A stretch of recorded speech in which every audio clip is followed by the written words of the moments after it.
Chapter 29 Safe Passage. The ride is surprisingly comfortable. Vesper was right in that I wouldn't be disappointed in his driving skills. A good vehicle has made an excellent driver. We're quietly driving along the highway leading to L Corp's nest. In the back seat, I opened the envelope Han Hee-jun gave me. It's a brief report on the nest and the laundry of dreams. The Distortion is located in the back streets of Nest L. Situated in the southern part of the city, the nest is currently covered in a veil of fog due to the fall of Lobotomy Corporation, the Wing. Its nest is doomed to collapse as a result. No wing falls with grace. They leave a permanent scar on the city before crumbling to dust. In the case of the L Corp, that would be the fog. They say everyone loses their way in that fog, and a variety of syndicates and fixers in the nest are drawing their weapons against one another. To think that the Distortion is rampant in this chaos, it will be akin to a battlefield, for sure. Skipping past the tidbits of info in the Misty Nest, I skimmed the report of the Laundry of Dreams. It was degraded from an urban plague to an urban legend. According to the report, it was initially designated as an urban plague after wiping out an entire office of fixers, but it has since stepped down a grade as it did not cause any notable event afterwards. So, what is the task we're supposed to take care of? Vesper asks from the driver's seat, his eyes facing forward. I was just about to read over that part. An ordinary coin op on the outside, but after you use it, you come out a completely different person? Yuria reads out the report from the top of my shoulder. Detective, is this going to be a location type distortion like the mock exam one? Urza turned her head and said from the passenger seat. Are you referring to some kind of test? Vesper spoke, his gaze still fixed on the road. Urza, tell him about the classifications we established while doing our detective work. Got it. Urza rummaged through her bag for a notebook. It has a yellow cover, plastered with stickers, a glaring hallmark of Urza's possession. She raffles the pages until she puts a finger on a certain page as if she spotted something. Let the senior give Yuria the protege and Vesper the baby bee of the team a lecture on the Distortion. I could see a vein pop out between Vesper's brow right as she said that. Urza studies his face for a moment, then continues her lesson. It's some high-quality intel organized by Detective Moses and her capable sidekick Urza. All based on the experience of working as the Distortion detective. As you all know, our mentor Moses can see the Distortion. Distortion is the name just given to the phenomenon by the HANA Association, according to the data registered to the association database. It's a phenomenon where people would suddenly transform and take monstrous shapes. I heard about this phenomenon in relation to the pianist case of District 9. Yep, you two are on the right track. Before I knew it, the drive turned into a little class. However, our mentor on Detective Moses thinks there's more to the Distortion than just people turning into monsters. She sees the Distortion as a person's mind bursting forth into something tangible. And the detective can see the Distortion before it actually manifests. That's how our office can solve cases before the Distortion fully manifests. Is it up to Moses to determine whether a case of Distortion has fully manifested? It's Detective Moses, little junior Vesper. Vesper pops another vein on his forehead. Is it up to Detective Moses to determine the severity? Yep, she classified different types of distortions and the stages of progression. Every distortion has a cause behind it. From that, we connect the dots to explain how that cause was responsible for the person distorting.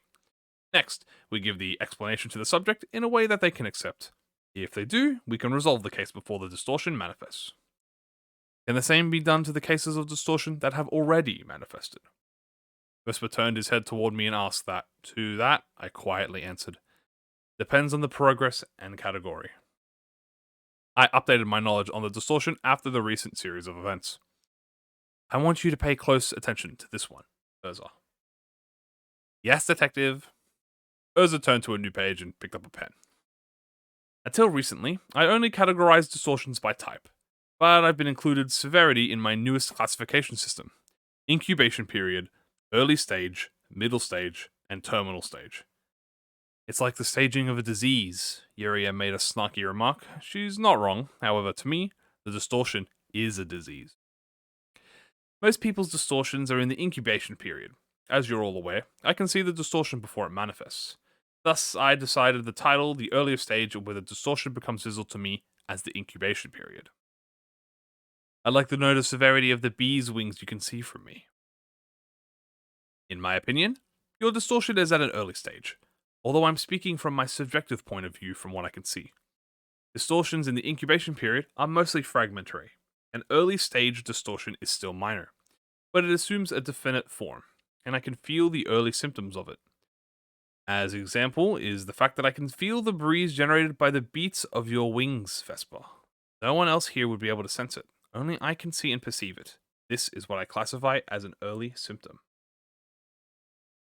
If it's something only you can feel, it must have been a useful ability for you to find and resolve distortions. I think so too, but sometimes it makes me feel unwanted sensations and pain no one else would feel. Rumble. The car shook a little. We came off of the highway and entered a narrow road toward El Corp's Nest. A thin veil of mist obscures the view of the window. The time is 1 p.m. Sunlight scatters and shimmers into the mist. We'll listen to the rest of the explanation later. A group of a dozen or two people are blocking the way. Are they fixers or syndicate members that seized hold of the area? I want to avoid unnecessary conflict if possible. Vespa stops the car. The group approaches us. Knock knock. One of them raps the car window. Vespa lowered it in response. Going on a little family trip, are ya? A woman puts her arm on the windowsill and asks in a serious manner. She has a Irizumi tattooed on her arm. In the other hand, a cigarette. The Irizumi on her arm is no doubt an augmentation tattoo.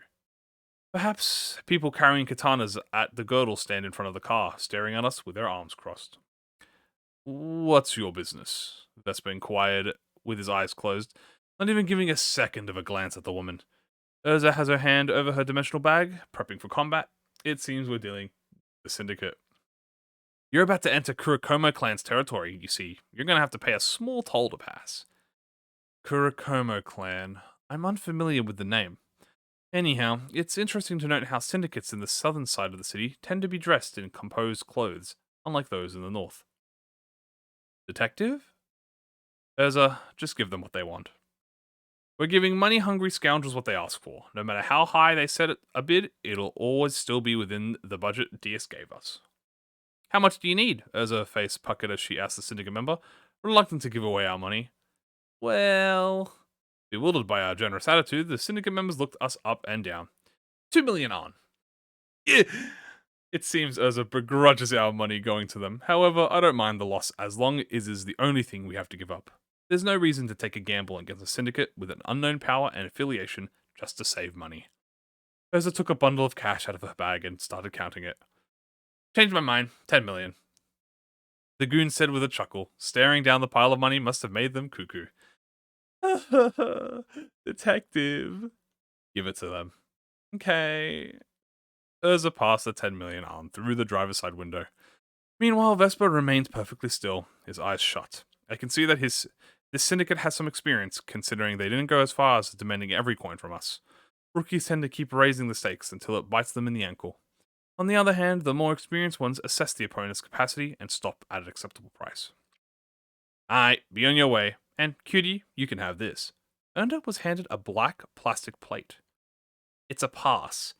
That thing should let you freely get through any area under Kurokomo clan's rule. I'm Yuri, one of the vice captains of the Kurokomo clan, you know. I like you gals. Why don't you tell me my name when you drop by for a drink? I'll pay the tab for you. That was resolved smoothly. Have a sappy family trip. Vice Captain Yuri ground her cigarette on the side mirror of our vehicle. Her head was gone in the blink of an eye. Oh, for Vespa. Vespa cleanly removed the vice captain's head from her body with a single thrust. He calmly stepped out of the car and cleans the cigarette ash off the side mirror.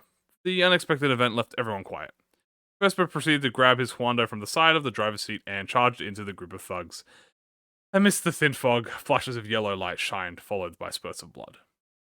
Another moment of silence passed. Vespa returned to the driver's seat. The next time you want to cause a pointless bloodshed, you'll do it over my cold, dead body, I said, placing a hand on my forehead. I'll try not to. Vespa grabbed the wheel and started driving. Chapter 30. Chatter. You said you weren't a fan of killing, yet now you've got blood on your blade. I didn't kill them because I wanted to. It was simply retribution for what they had done. And that gives you the right to decide who gets to live or die. There was a mound of severed heads behind them. I suspected those belonged to the people who couldn't afford the toll. What a hero you've become. You'll have to follow every order I make if you want to receive DS's aid to get your job back.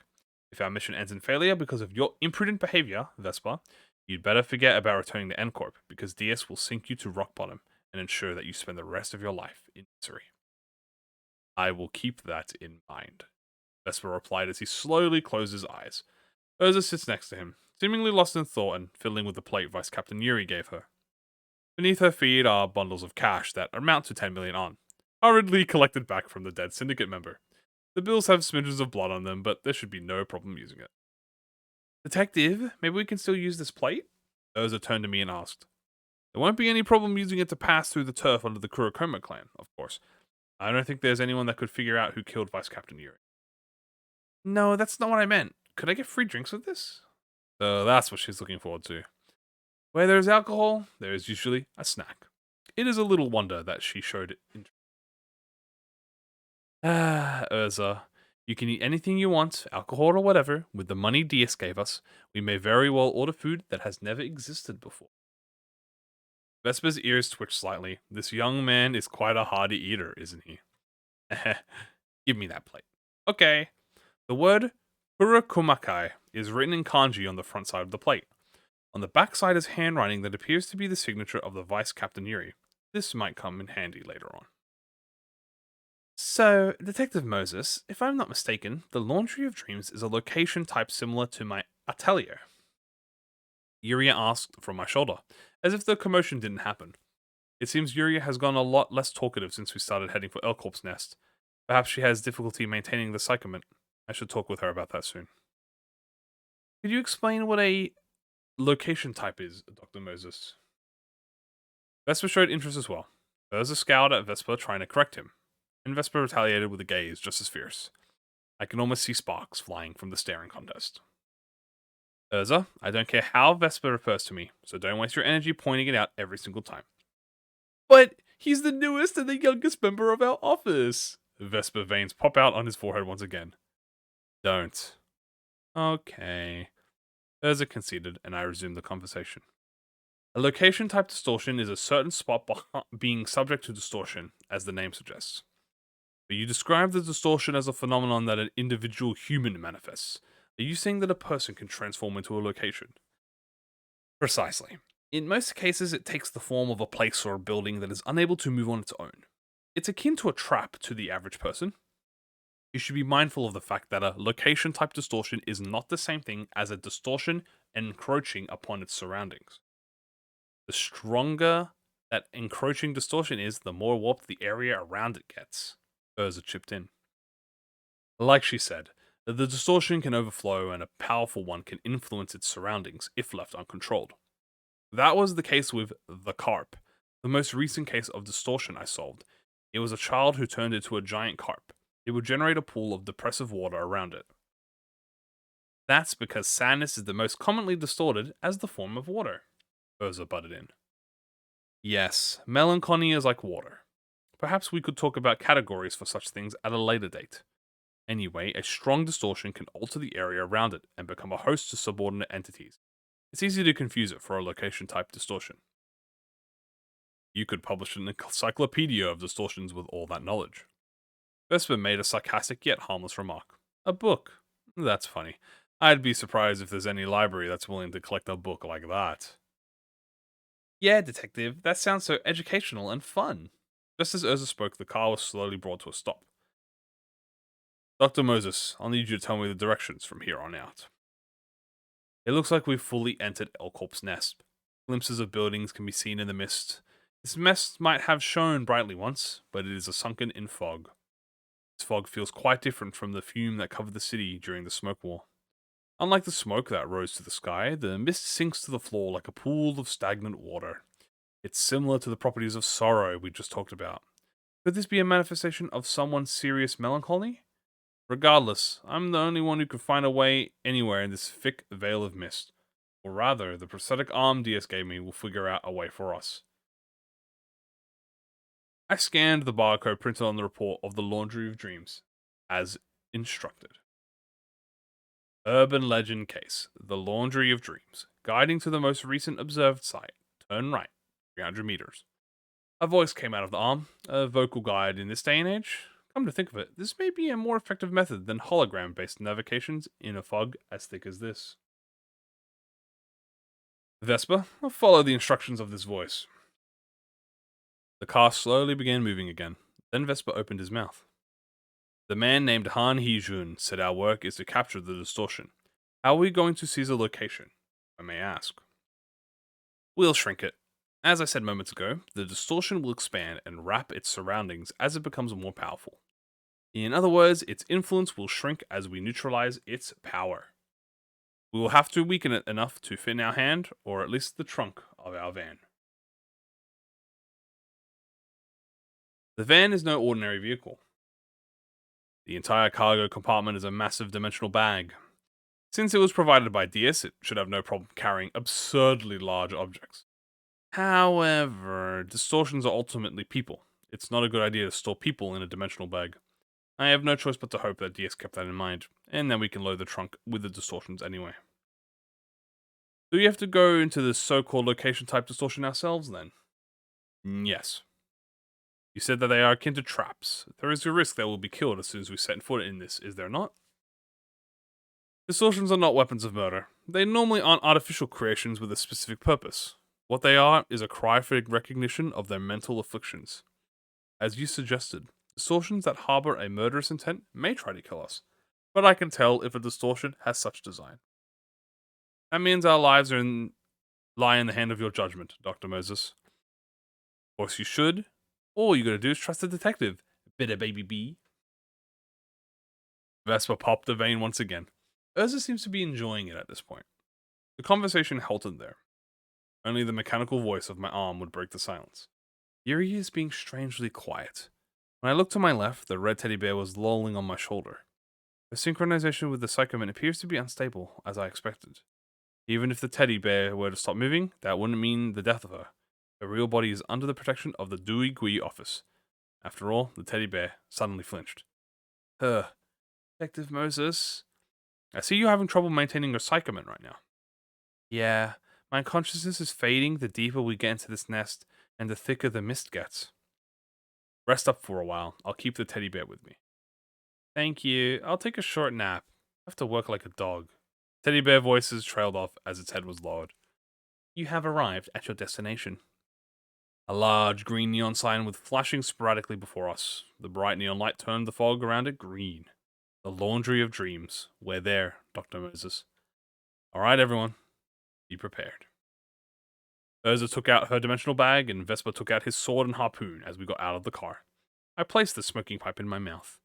We walked to the entrance of the laundromat, and I puffed out smoke while I closely observed the exterior of the building. The tobacco smoke scattered into the air and became one with the fog. Now then, let's retrieve the distortion. We entered the Laundry of Dreams. Chapter 31. The Laundry of Dreams. The joints of the glass door creaked as we entered the laundromat. A spacey and aged washateria housing 26 front-load washing machines. The faded fluorescent lamps shine over embroidered floor tiles. A few bugs buzz away near the light, and an old pop song is playing from the speaker on the ceiling. I assume you deemed that this distortion is not a threat to us, seeing that you walked into the place willingly, Dr. Moses. Vespa spoke, scanning the surroundings with his eyes. Urza is watching something in front of the washing machines. A grade 3 fixer and their colleague fell victim here. An office was annihilated and people went missing, right, detective? Not for long. They were found in another place, as different people altogether. What exactly do you mean when you say they were different people altogether? In the most literal sense. Their appearances stayed the same, but inside, they were completely dissimilar from before. No one could recognize what they'd become. Detective, over here. I found a washing machine that's running right now. Urza waved me over. The machine rattles, laundry tumbling and spinning inside.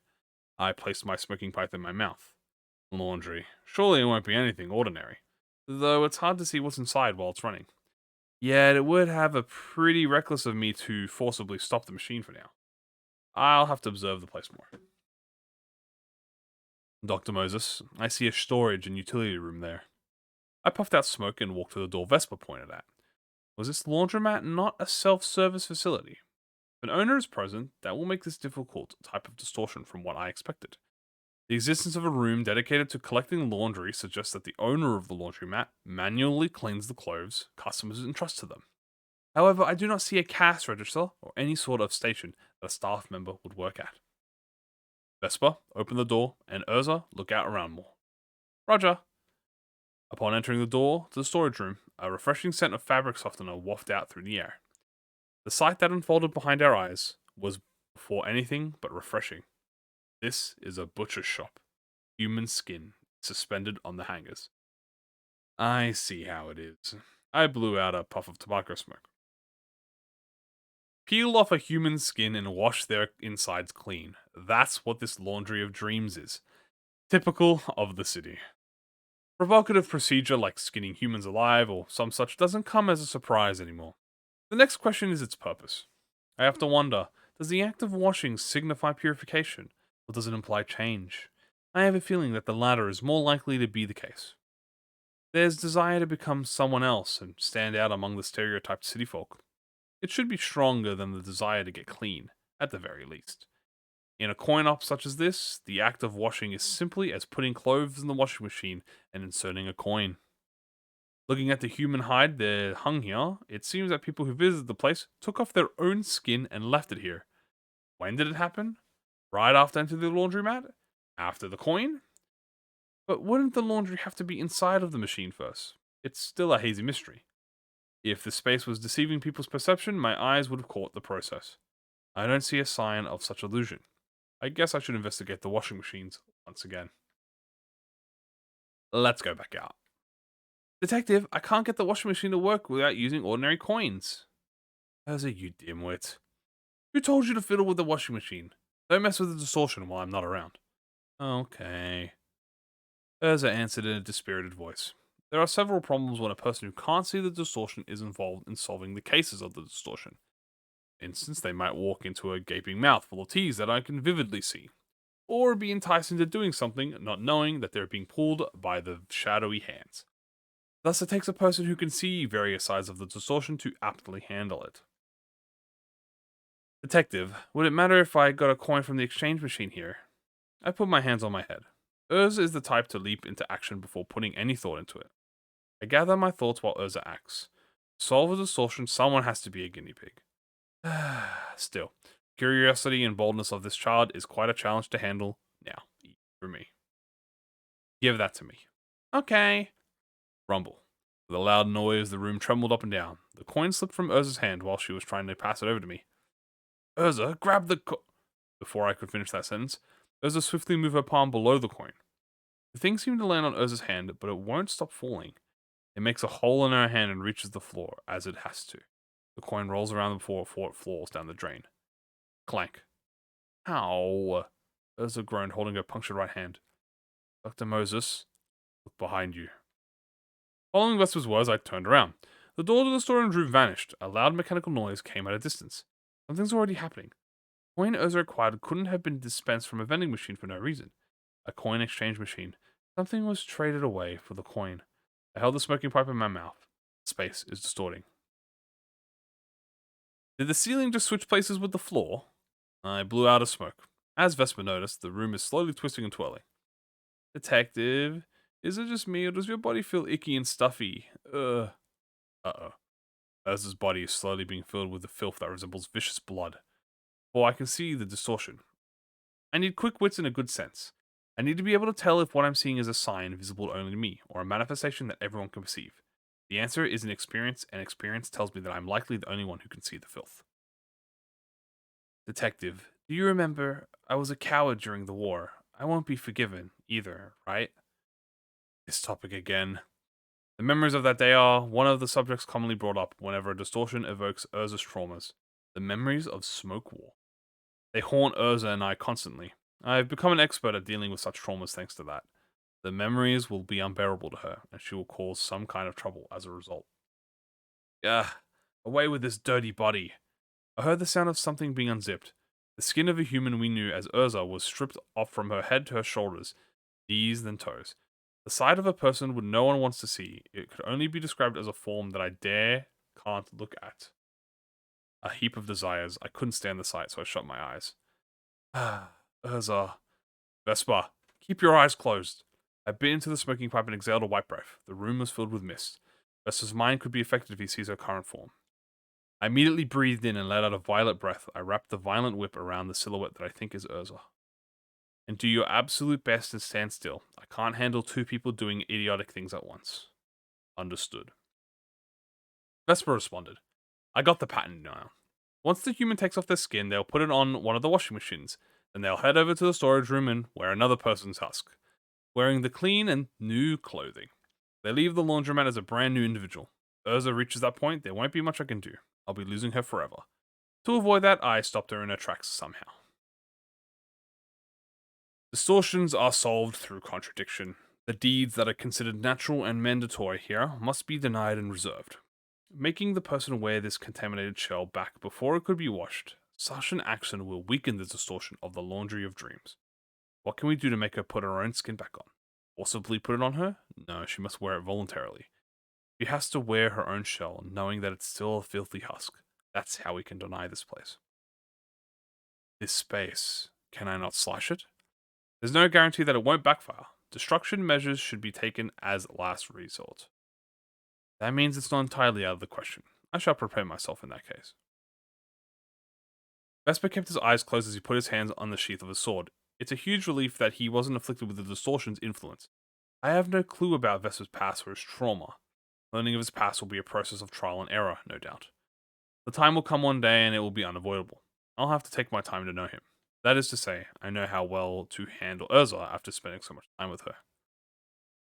Tell me, do you think your current self is filthy? I got too much blood on my hands. I'm dirty. I hate myself. I like you for who you are, even if you think it's unclean. Forthright, without redundancy, I say out exactly what I think Urza straight to her. Really? The answer is easy, but it's always an ordeal for me to speak it out loud. I really do. Urza is conscious of others' attention, especially mine. I like that side of hers. All things considered, I can't bring myself to hate her. Urza is my coworker and my subordinate, and it's my responsibility to take care of her. The mass of flesh that is probably Urza picks up the smelly, filthy husk and wears it once more. The laundromat stops twirling and bending, gradually returns to how it looked before. Soon afterwards, the space begins to shrink. Vespa, get Urza and shove her the hell out of here. We quickly sprinted toward the front door. The cold evening air and the moisture of the damp drizzle assaulted my nostrils. We managed to escape safely. The laundry of dreams was behind us, reduced to the size of a small toy house. Has the case been solved? Vespa asked, carrying Urza on his shoulders. White. Is it always like this? That wasn't nearly as dramatic as I expected. I didn't even have to help. Only because I knew who I was dealing with. That's why Urza and I are working together. I placed my pipe in my mouth. This case was a tame and simple compared to the other recent events. And staying still was a big enough help. If you were in Urza's shoes, I might not have been able to do anything. Besides, the distortion is ultimately a human affair. Oftentimes, things are covered up and details are glossed over. That sounds like how human relationships go. I puffed out a smoke. He's dead on the nail. This is just like solving relationship issues between people. If I try to ignore the root of the issue and turn away from it, it can be ended on an ambiguous note. In this case, I didn't bother to understand the cause or process of the distortion, nor did I try to make the subject understand it, because it's not my business, because it was not necessary. Dr. Moses, if our objective was to solve the distortions rather than capture them, would it be possible to revert the laundromat to a human? It should be. The steps will be more complicated than what we did now. Are you curious? The distortion is also similar to a human relationship, in that the problem gets harder to solve if I try to face it directly and bring it to a definitive conclusion. Never mind. If it is something I must know, you will elucidate it at some point.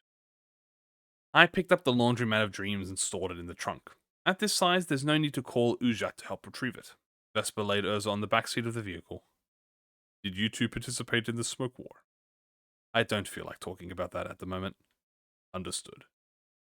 Vespa took the driver's seat. I shook ash off my smoking pipe and sat in the passenger seat. Then, I manipulated my prosthetic arm.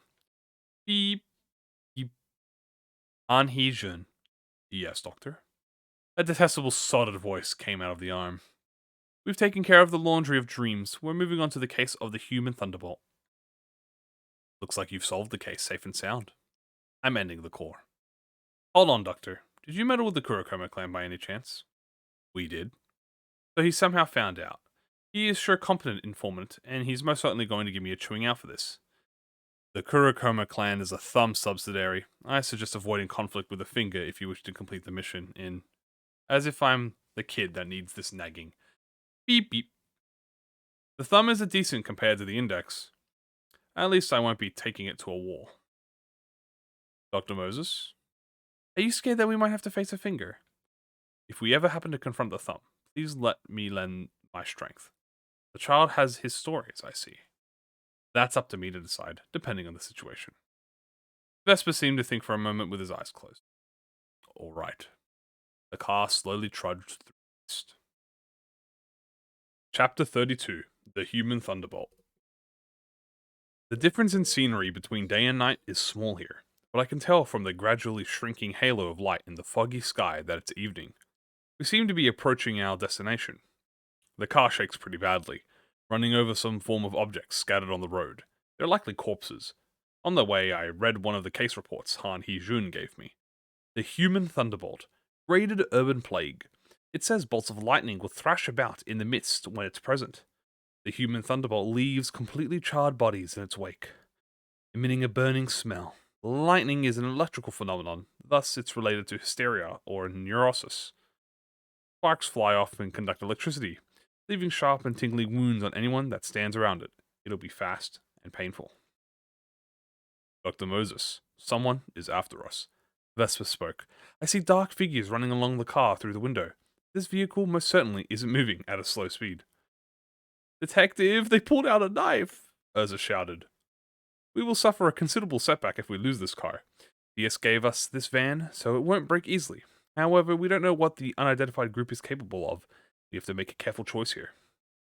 Vespa, can you give them the slip without damaging the car? It won't be as easy, I'm afraid. Then we'll stop it the right way. The car launched to a sudden halt, creating a loud noise. The group surrounded the van in an instant. It's another syndicate like the Kurokoma clan? Whatever they are, they probably won't stand a chance against Urza and Vespa. And we're less hesitant to get violent after spilling blood here once. Urza, Vespa, get out of the car. This is different from the Kurokoma clan situation.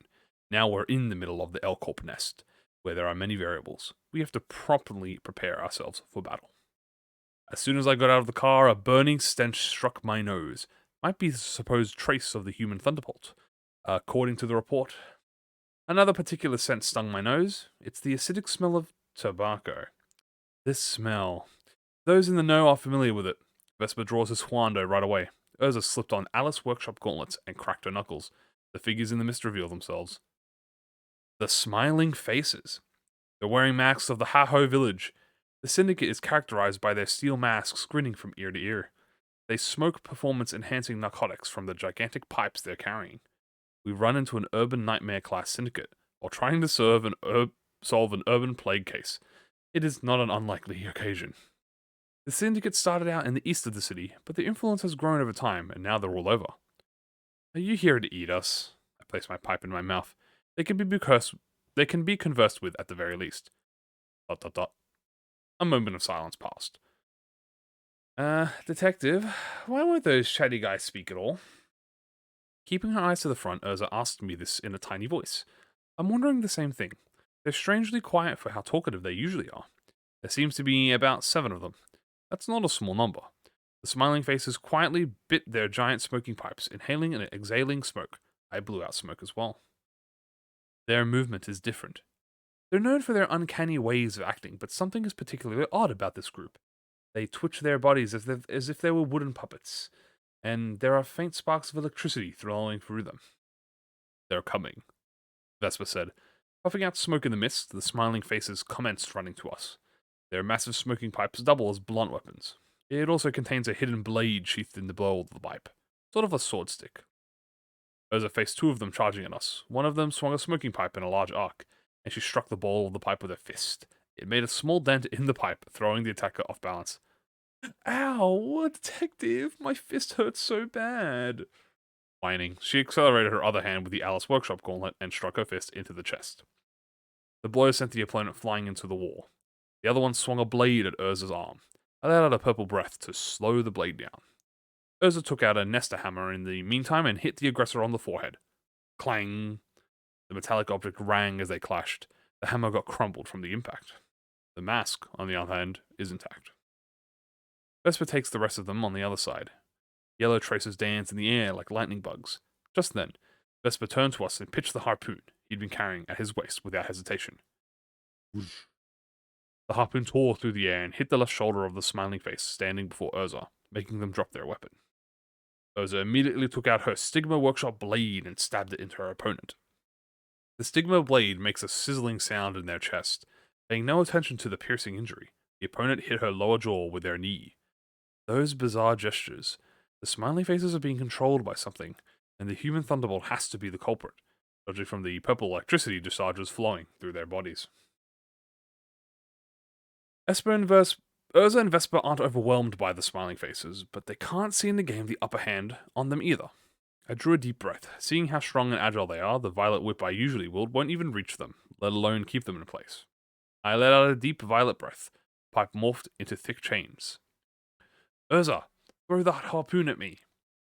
Urza pulled the harpoon from the smiling face's shoulder. In that brief moment of vulnerability, one of the smiling faces smacked her in the cheek with a smoking pipe. Pow! Urza's head was knocked upwards, but she managed to stay upright and tossed the harpoon. It buzzed in the air before landing at my feet. I tied the violet chain around the top of the tip. Vesper! Vesper recalled the harpoon right away on cue. It was then flung with a roar and nailed on one of the smiling faces straight away. As the harpoon was lodged in them, the chains coiled around their body. Their movement is restrained, much like a ship with its anchor dropped. The harder they struggle to break free, the harder the chains tighten. Squeezing pain around my brain grows worse too. Pain is killing me. My head swims and my mind wavers. However, the chains will disappear if I let go of my consciousness. Urza didn't miss this chance. She threw a low kick at the hindered target. The attack broke their leg, bringing them down to one knee. She then manifested Psychoman on her other leg and delivered a kick straight to their head. The cranium was smashed along with the mask. Vesper speedily retrieved the harpoon and hurled it at another one. Vesper earns time with the harpoon, and Urza lands the finishing blow. At a stable pace, the smiling faces are defeated one after another. Before long, Vesper took the head off the last one. Whew, we somehow made it out alive, detective. I nodded, putting my pounding head in my hands. Dr. Moses, those were not like the ones I knew. Something seemed to be manipulating them. I walked to one of the decapitated heads of the smiling faces on the ground and removed the mask. A grinning face on a burnt head was all there was underneath it. Light flashed from afar. A crack of thunder followed it shortly after. Suddenly, a stroke of light zipped past us. The light burned the fog in its path. It cleared off mist within a radius of 10 meters. Around 500 corpses were revealed before us, all burnt to a crisp. Detective! Urza isn't surprised at the sight of the bodies, but rather what they're doing. Every burnt corpse began to move at the same time, twitching and twisting. Could it be the moving bodies through electric stimuli? There's corpses lying on the road and bodies inside buildings. All the scorched caviters nearby rise and rush at us. The smiling faces that we had just slain stood up, lousily folding and snapping their bodies. This thing is no urban plague. I placed my hand on my forehead. A purple humanoid form watches us from afar. Purple certainly is an uppity color.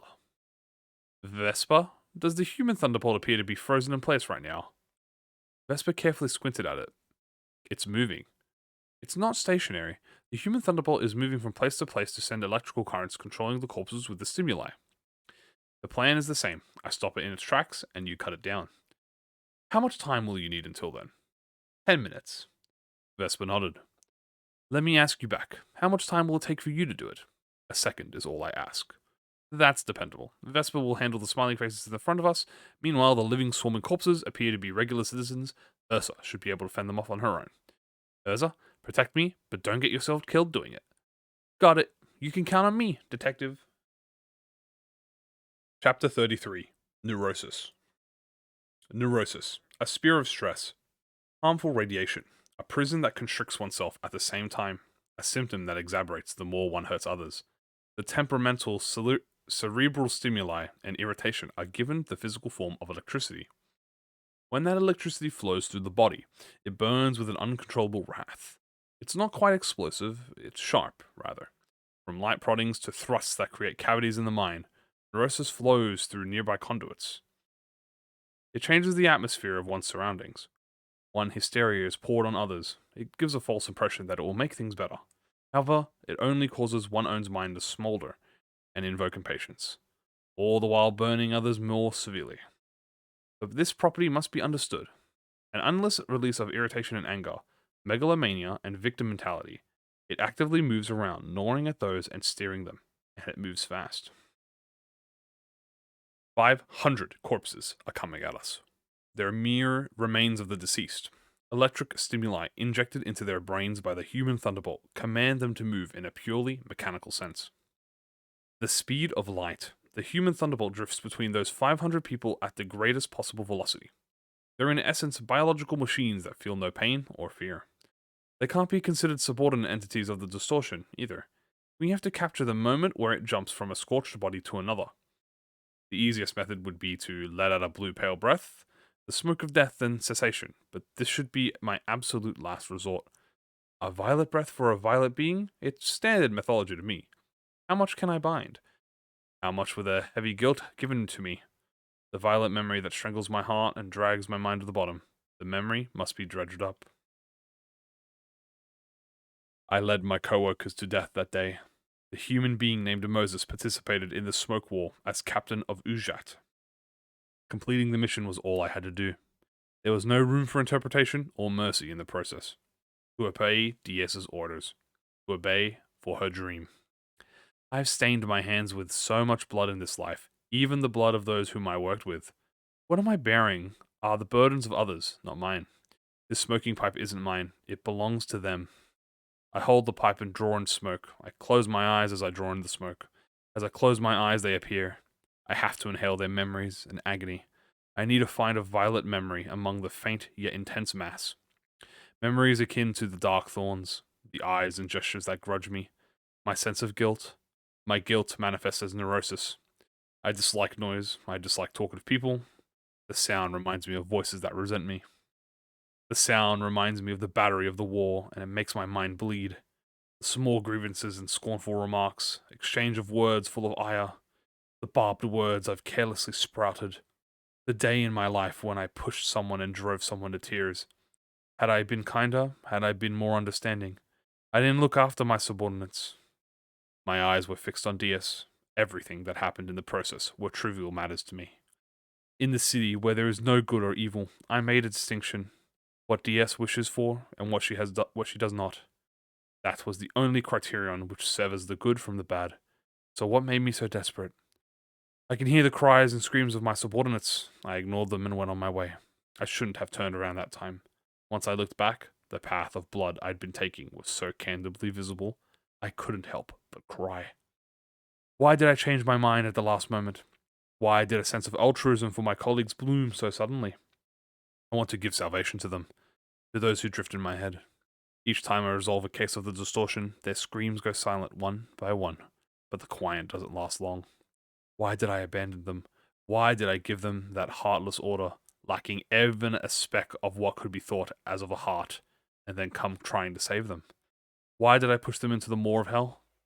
I have been resolving distortions because I couldn't bear to hear those voices blaming me. This is like a narcotic that I cannot quit. As soon as I stop taking the drug that is resolving distortions, the pain begins to constrict around my head again. This is not voluntary service or charity work. It's only a drug I take to ease my guilt. And yet I have the audacity to call myself a detective and ask for payment. The requests and clients I declined. All of this becomes a cumbersome and hurtful chain that stifles my heart once again. This is the chain I wanted to find. I tighten the grip around my mind. Chains can be bought off if I choke my heart until blood and pus are wrung out of it. This heavy contrition of mine, the grudges of the 2,142 people I brought to death. However fast and sharp the neurosis of the human thunderbolt may be, it won't be greater than the weight and anguish of the chains I feel deep in my heart. I face the reality that everything I believed to be right was simply a childish attempt at self-satisfaction to cut out my neurosis.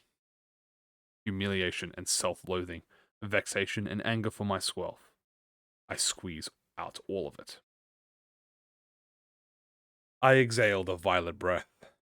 The smoking pipe turned into a hair-thin and pointed needle. A strand of thread which was held on the eye of a needle links to my chest, as though the thread were reeled from my heart. This is not just a thread, it's a chain, a shackle. We have 30 seconds. Urza and Vespa are straining every nerve to hold back the horde of the burnt corpses. An abundance of bits and pieces, charred bodies are at my feet. One of those bits crawls toward me with just the last trace of electrical stimuli remaining in it. I stabbed the heavy and sharp needle into the arm of the crawling corpse. In an instant, my violent neurosis flowed through all the corpses at light speed. Every corpse stopped dead at once. The chain moved from body to body and tied them together. The longer the thread becomes, the more my heart bleeds. The sensation of barbed wire squeezing and crushing my brain. I have to withstand it. Not even a second has passed. So much physical and mental pain is being inflicted on my body that it could end my life. The powerful buzzing of a bee. The yellow harpoon soared through the air and pierced the human thunderbolt's chest as it paused between corpses. It is done, Dr. Moses. The corpses went limp and collapsed to the ground. Detective, are you okay? Urza asked. Having suffered many injuries herself, I nodded in response. The work is not yet done. The elongated chain of the mind now have to be retracted to where they came. Brooding over the memories and agony, I slowly pulled the chains back into my heart. Urza is looking at me with worrisome eyes, but it can't be helped. No one can help me with this. I have to do this on my own. This is a lonely, heart-wrenching task. Just as I pulled the final link of the chain into my chest, I fell unconscious. Have you come to your senses yet? A low, grumpy voice woke me up. Guess I didn't die. Did you retrieve the distortion? Yes, detective, we put it in the van. I see. Thank you for the hard work, both of you. Dr. Moses, we've encountered a problem. What is it? Well, the car stopped working. It might be because of the electricity, Urza said in a worrisome tone. We can contact Han Hee-jun and call Ujat over. They'll repair the vehicle for us. My head still feels hazy from using the violet thread and needle. I'm honestly unsure of where I am and what time it is. Still, lying on the ground, I picked up the smoking pipe and drew in a breath. Detective, it's nighttime. What hour is it now? It's 3:26 a.m. And our location? Somewhere in the back streets, I think. I placed a hand on my head and puffed out smoke. The night in the back streets. It's time for sweepers. Chapter 34. The night in the back streets. The sweepers come in 3 waves. 3 waves are all we have to endure. Urza, Vespa, think you can make it through? I actually used up all my strength fighting the human thunderbolt just before. Urza looked at me with an awkward smile. I reluctantly turned my gaze to Vespa. Dr. Moses, you're currently incapable of combat, and it seems Miss Urza can barely protect herself. So, the conclusion? Impossible. We'd be able to survive 2 waves, I suppose. Yuria's workshop would have been a perfect hiding spot, but she's not up when we need it. I put my smoking pipe in my mouth. Gross noises can be heard from a distance. The sound of the cleaners of the streets. Fierce fights and contemptible murders are common occurrence in the back streets. All of it is wiped clean by the morning. It's thanks to them. The sweepers clean the back streets, which means it's safe outside the back streets. I tapped my prosthetic arm. Han Hee-jun. The prosthetic arm flashed for a second. Working hard day and night, aren't you, Doctor? Sorry to disturb your sound sleep. Examining location, you're in the back streets at this time of night. I'll get to the point. Ujat, can you call them here? If it's to stop the sweepers, I doubt they'll be of any help by the time they arrive. Then let me ask you something about the fallen nest. Is the border between the back streets and the nest area still up? I'm sure a war veteran such as yourself knows better than I do. What's the shortest route? 5 kilometers to the west as the crow flies. End of call. The way out of this situation is simple. We've got to get into the nest. A ruined nest is still a nest. Sweepers can only clean the back streets. We'll travel in a straight line, break any walls in the way, and cut down any nuisances. What about the car? Vespa asked in a low tone. We'll leave it here until the night passes. It will be fine as long as we aren't in the van. Won't they treat distortions as humans? Don't ask me what they think. There is no other option. Even if we were to lose the 2 distortions we've retrieved, saving our lives comes first. We don't have time. Urza! Urza takes out her golem and hammer, preparing to make way. When it comes to destruction for survival, she should be better suited for the job than Vespa. Junior, give the detective a lift. Urza yelled. Vespa put me under the arm, and unpleasant as it is, I suppose it's for the best. Here we go, detective and Junior. Vespa drew his sword with the other arm. To the west, a brick wall stands in the way. Breach this first. Urza put her fist through the wall. It crumbled with ease. And there is a 2-story house standing right in front of it. Just as she tries to break this wall, Vespa stops her. Residential areas mustn't be destroyed during the night in the back streets. A taboo. I hadn't thought of the residential area at all. All of our problems could be solved if we can enter this house, but we need permission from the owner of the home first. Not just a taboo in the nest, it's a taboo of the city. That means violating it won't simply end with a taboo hunter or 2 chasing us. The night in the backstreets is a completely lawless hour.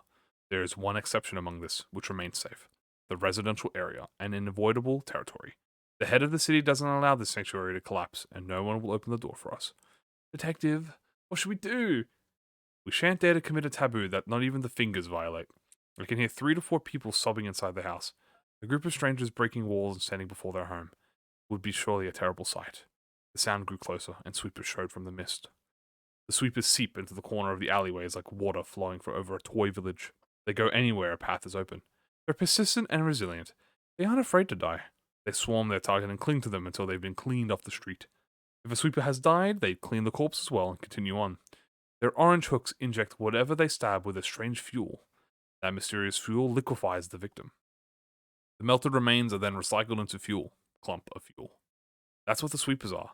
Who knows what goes on in their mind? It's even frankly strange that the head consider those beings to be humans. I'm not sure if they're even capable of thinking normally. Detective, I'll get ready for battle. Put me down, please. Vesper set me on the ground. I bit my smoking pipe. The art of a residence. Sweepers squeeze through the destroyed wall. While this wasn't our intention, we put ourselves in an advantageous spot for fending off multiple foes. Vesper cuts down the sweepers, creeping on us, one by one.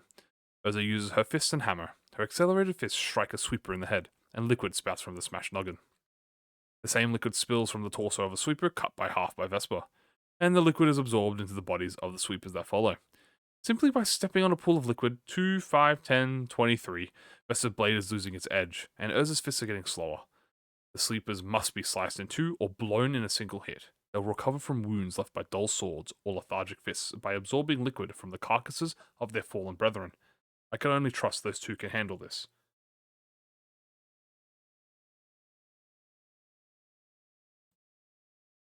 The first wave has died down. The time is 3:40, and the second wave will strike in about 10 minutes. We shouldn't stay here. We need to continue on to the west. However, we couldn't even make 100 meters. I know this won't work, but I have to give it a shot. I knocked on the door of a residence. My name is Moses, and I'm a grade 5 fixer from the 7 Association. Can you please open this door? We just need a place to rest for a while. There's 3 of us, including myself. The sound of a person weeping came from inside. We'll just take shelter until morning. We can pay you too. Urza yelled urgently. We want to live. Please leave us alone. Detective, I guess it's not going to work. Urza said in a discouraged tone. They're too frightened to be reasoned with, thus we have no choice but to start running again. What will we do now? We have to move. To the west. Urza picked me up and ran westward, with Urza following right behind. Let's jump over, or go around the obstacles we encounter for now. We can't afford to check if every wall in front of us is part of the residential area in this thick mist. This is going to take more time. Vespa and Urza may be fast, but traveling 5 kilometers in 10 minutes will be a difficult task in their current state. We crossed walls and ran through narrow passages in the back streets. This Vespa kid is insanely quick, I must say. He sprints like a beast while searching for the open paths. Urza isn't falling behind either. 3:47. 3 minutes remain, or not. Time is up. Urza! Vespa! Sweepers come in swarms from both ends of the long hallway. I tapped my arm. Han Hee-jun! Yes, Doctor. Does this arm have any combat functionalities? No. Then what was your boastful statement about this arm being one of a kind and expensive about? Because there is really no other prosthetic arm like it. It's equipped with technology that allows us to locate you wherever you are, not to mention its durability. I hung up. Swarms of sweepers along through Urza and Vespa. The two of them slowly being pushed back. It's like stopping a leaking dam with just a palm. The water is bound to spill sooner or later. To face the sweepers right after dealing with a human thunderbolt army of corpses, talk about a shriek of misfortune. Detective, I'll try to keep them at bay. I won't let any of them reach you. Right now, I don't have the strength to take on a single sweeper. Urza and Vesper will survive somehow. I'm completely dead weight this time. I place my smoking pipe in my mouth. Behind me is the door of a building in the residential area of the back streets.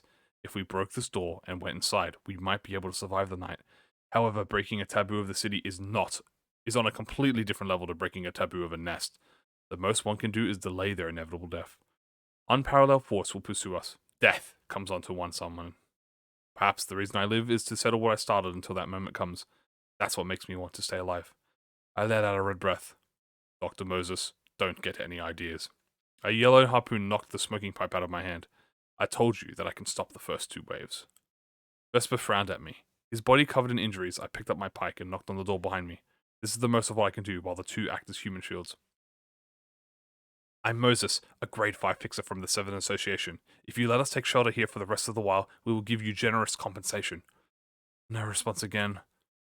That either means no one is in the house or they're rejecting us. The old steel door opened with a metallic creak. Urza, Vesper, get in here right now, I shouted at the two. Hey, detective. Urza and Vesper slowly retreated to the door as they took down the sweepers in front of them. After they entered through the door, I quickly shut it. We're safe now. What a relief. Thank you for your kindness. Moses from the 7 Association, was it? I'd like to make a deal. A golden insignia. This is a symbol that distinguishes the fingers. These dark red coats. They're the thumb. I turned to Vesper immediately and I shook my head. Whatever story that kid has, this is most definitely not the time. Around 20 people in red coats are looking at us. Let me introduce myself. I am Isabella, a capo of the thumb. She ground her cigar into an ashtray and extended her arm for a handshake. I am a grade 5 fixer. I have to submit to the authority of a capo. I lowered my head and grasped her hand without making eye contact. Strange things have been occurring in this nest, as you can tell. We couldn't acquire any proper info because of all this fog, yet now I meet a fixer from the 7 Association. I'm such a lucky gal. Isabel handed me a glass of liquor. I poured the drink down my throat. I've been parched for a while. What are the grades of your friends next to you? The child here is Urza, a grade 3 fixer from the 7 Association. And I'd rather not disclose Vesper's real name and grade. Introducing him as a grade 3 like Urza should be appropriate. Grade 1, fixer. Vesper. No affiliation. Vesper uttered, running his hand through his blood-soaked hair. I placed a hand on my forehead. A grade 1 fixer is the same class as a capo. A grade 1 fixer. You wouldn't be lying by any chance. Vesper put his hand to the inside of the pocket of his coat. The 20 thumb goons immediately pointed their matchlock rifles at us in unison. Isabel made a gesture to halt them. Then Vesper took out his fixer license and tossed it in front of her. It is without a doubt a legitimate fixer license issued by the Hana. It's a pleasure to meet such a valuable guest. Please feel free to rest up here for a while. Let's talk more when the sun comes up. As soon as she stopped speaking, the goons withdrew their guns. They're quick to change their attitude when one discloses their grade. That's what the thumb is, a gang of mobsters obsessed with class and authority. Provide them with blankets and pillows, and show them the room where they will rest. A couple of syndicate members guided us. This is a small house with a floor space of 70 square meters. There's no way the thumb would use this kind of residence as a base of operation. The thumb, Soladas, stopped at the door and turned around to give Vesper a courteous nod. That's a gesture of asking permission from a superior to speak. Vesper returned a nod apathetically. The room is a bit messy right now, so we'll clean it up for you. The syndicate members opened the door. Urza frowned when she saw what was in the room. 3 bodies of varying size were on the floor. They didn't even fire the guns. They merely used the butt stocks to snuff them out. They occupied a backstreet's residence before the night came. The thumb can get away with it. Vesper puts a hand on the handle of his sword. I glared at Vesper, shaking my head. Vesper glared back at me with sharp eyes, and then he took his hand off the blade. Chapter 35. This Territory. The respite of the room didn't quite feel like a true respite. Waking up in a room that feels like an average living space is almost reminiscent of my ordinary life, though the smell of blood permeating through reminds me of where I am now. Urza is still sound asleep next to me, snoring away. On the other hand, Vesper is sitting on the floor and gazing at the door, clutching his blade in his arms. I'm not sure if he slept at all. Have you gotten any sleep?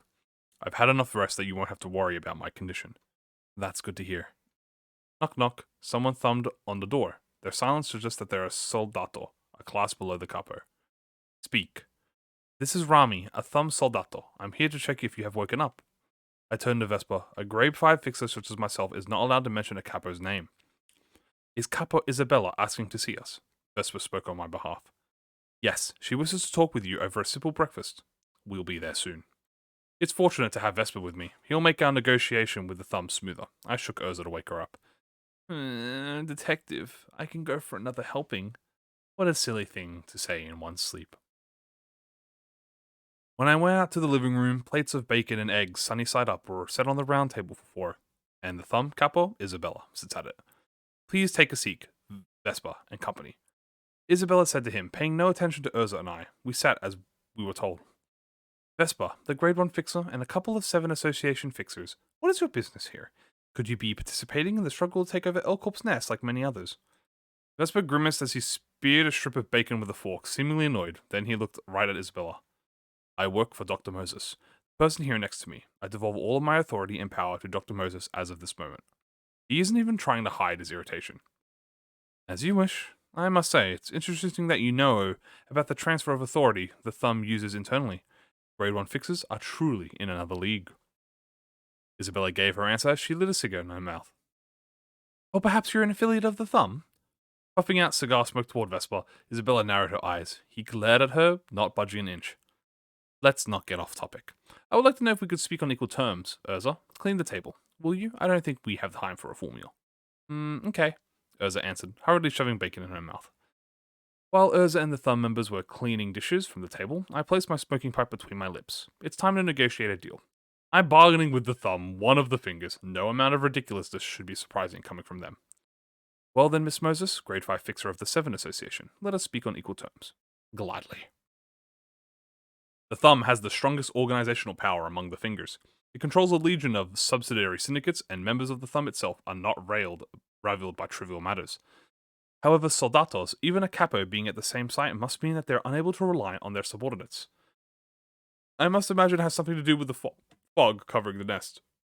The syndicate's organizational capabilities wouldn't be as effective in this mist that the clouds one condition. They're likely desperate in their own right, in their attempt to make use of us. I'm about to offer a deal. I hope you are prepared. That's right. It's hard to refuse a deal offered by the thumb. On equal standing, I could politely decline it, given enough justification, but they provided us with shelter to survive the sweepers. We are indebted to them. I don't see any justification that could lift this debt. Let's hear the details of your offer. I bit the pipe and let out a breath. Miss Moses, first, I want you to give me an introduction of yourself and your colleagues. Although it won't change the outline of the offer, I might be able to take it into consideration. Isabella filled a glass in front of her with liquor. I am working as the Distortion detective, or so I call it. These two fellows are my assistants who help me with the job. Isabella's brows twitched. Perhaps the word distortion caught her attention. That's got to be the case. Several sightings of the Distortion are apparently being reported in Elcorp's nest. No reason for me to hide my profession. Rather, they'll be motivated to hand over information about the cases of the Distortion that have emerged here. If this prediction misses the mark, though, that would mean they're only interested in using us as another pawn for their strife. So, you're a detective. It's impressive that you've a grade 3 and a grade 1 fixer as your assistants. I'd contact the headquarters and check the facts right away if I could, but I cannot reach outside at the moment, so I'll have to trust your word on this. Isabella guzzled down her drink. It wasn't the mention of distortion that she reacted to, unlike my expectation. I won't pry further into it. There will be bloodshed in Elcorp's nest in the near future. We, of the Thumb, and our subsidiary syndicates are preparing for this fight. Are you asking the Office of the Distortion Detective to join your forces as part of the deal? We aren't looking for soldiers to fight along us in an all-out war, no. The workshop in this nest were supposed to provide the Thumb with musket ammunitions have disappeared. There was a spark in Urza's eyes. It's only natural that bringing up workshops would draw her interest. The workshops that supply their goods to the Thumb must be especially intriguing, since it's difficult to normally get in touch with them. And you want us to find their whereabouts? I held my pipe between my lips. Isabel nodded. If this is your offer, what do you promise to give us in return? Is there anything you want? I need information. Information regarding the distortions. The Thumb will serve as a reliable network. We'll need information on the distortion phenomenon occurring in this nest, and we need a lot of it.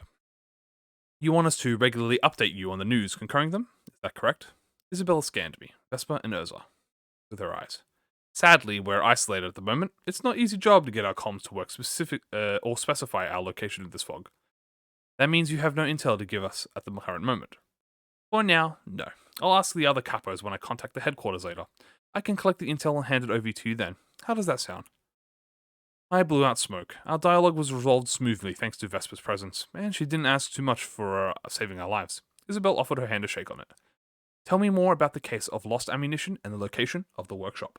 I shook her hand. The street is brighter than it was at night, although the scenery is still rather dim and blurry thanks to the fog. We're heading in the general direction of the workshop Isabella told us about. Oza walks with a spring to her step, and possibly because she's elated for the chance to see a workshop partnered with the thumb. Vesper follows us, wearing a frown. That kid certainly seems to have a deeply ill-fated relationship with the thumb, and for reasons I'm not yet aware of. Urza, do you know how much about workshops the thumb gets service from? Of course. Urza's expression was that of someone begging to be asked more questions. It's true that I know little about the thumb beyond common knowledge. There has been a particular lack of friction with the syndicates while going about this job in general. So, Urza, could you brief us on what you know?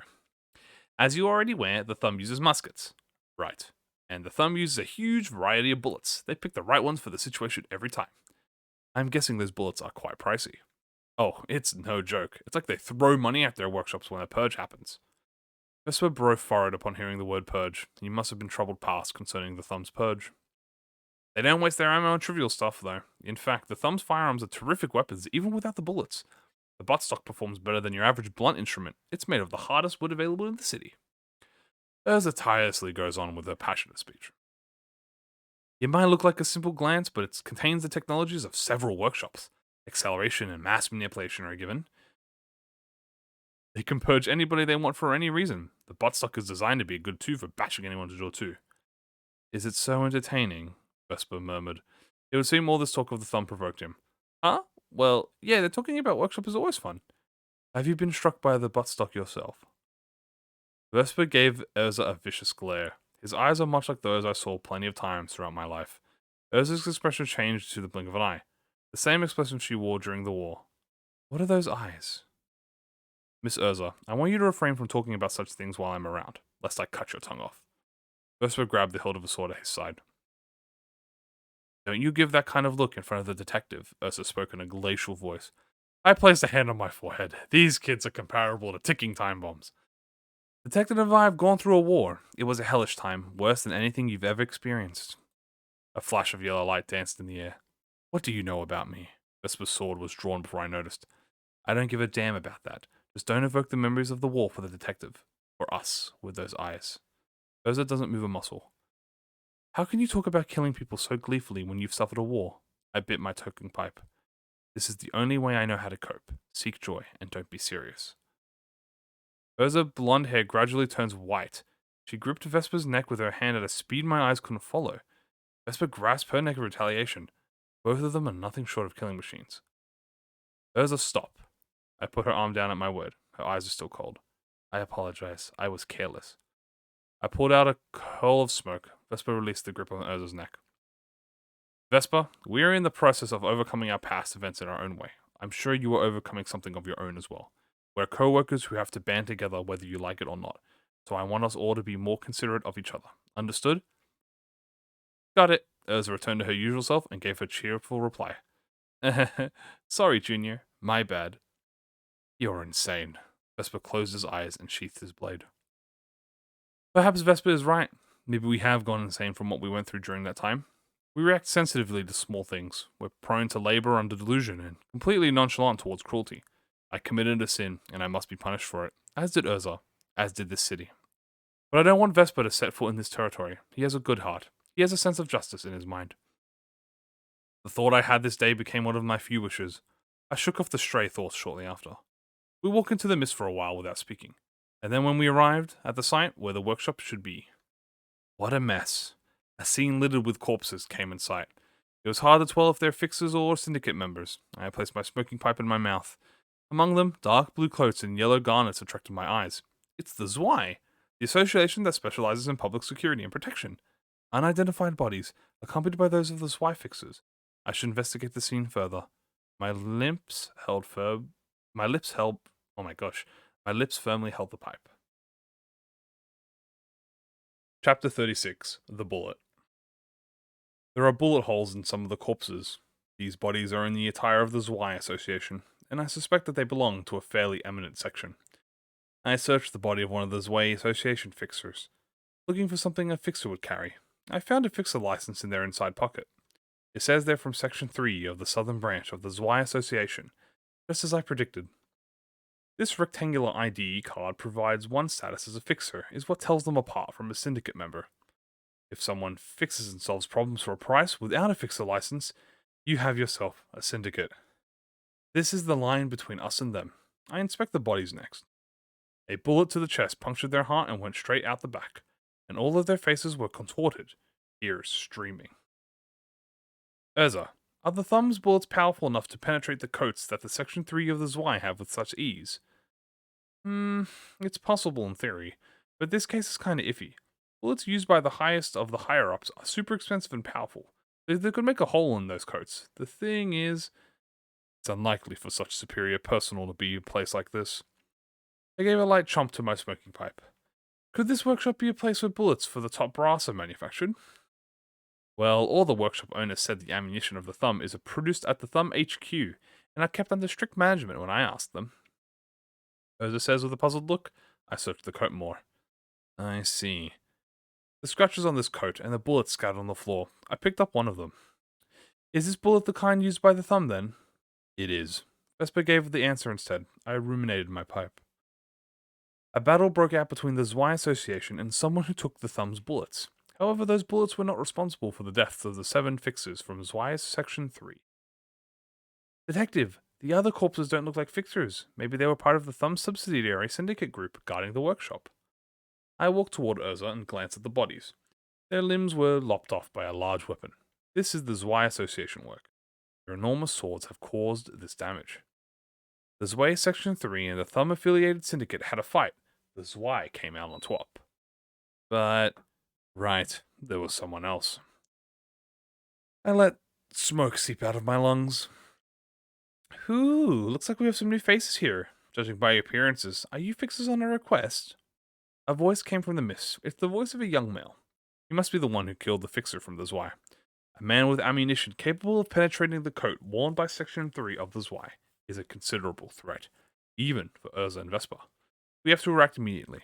He can see us through the mist. He has advantage in terms of sight. Urza, you nodded and put a gauntlet on the Wind Valley workshop. Gale Fist!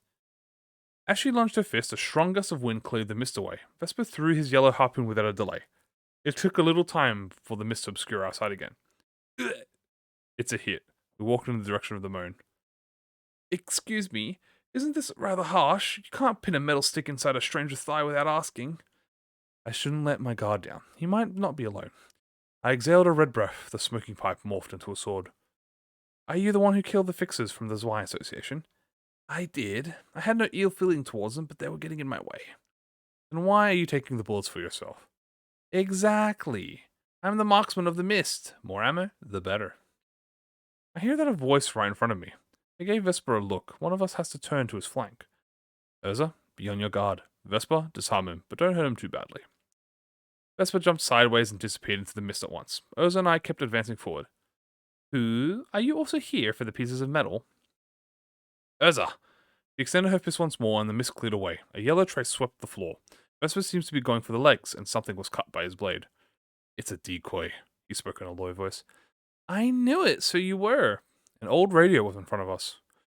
I bring enlightenment to the people. You're probably thinking that you're wandering into this mist, like most others. What is truly lost, though, is the mind. A voice came from a distance. Urza shoved me aside forcibly. Bam! Urza's movement stopped right as she pushed me. It's not that she got knocked unconscious or anything. She ceased motion in a literal sense. Hoo-hoo!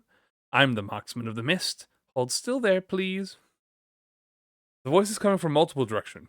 He probably has more loudspeaker devices like the radio placed here. We can't specify his location. I'd at least try to estimate his position from the trace of the bullet, but our view is too badly obscured for that. He has complete advantage over us. I don't see enough discussion going on this day and age. The epoch lacks deep conversation. Nobody likes that kind of stuff because they've lost their ways. Are you saying you can see through the fog? I shouted in no specific direction. Mm-hmm. I can see you clear as day. The mist is merciful to those who haven't lost their ways. Way, he says. He's the type to talk a load of nonsense philosophy. Tears are falling from Urza's eyes, who otherwise perfectly motionless. On closer inspection, I see a long bullet spinning in front of Urza's heart. It rotates, digging into her chest ever so slowly.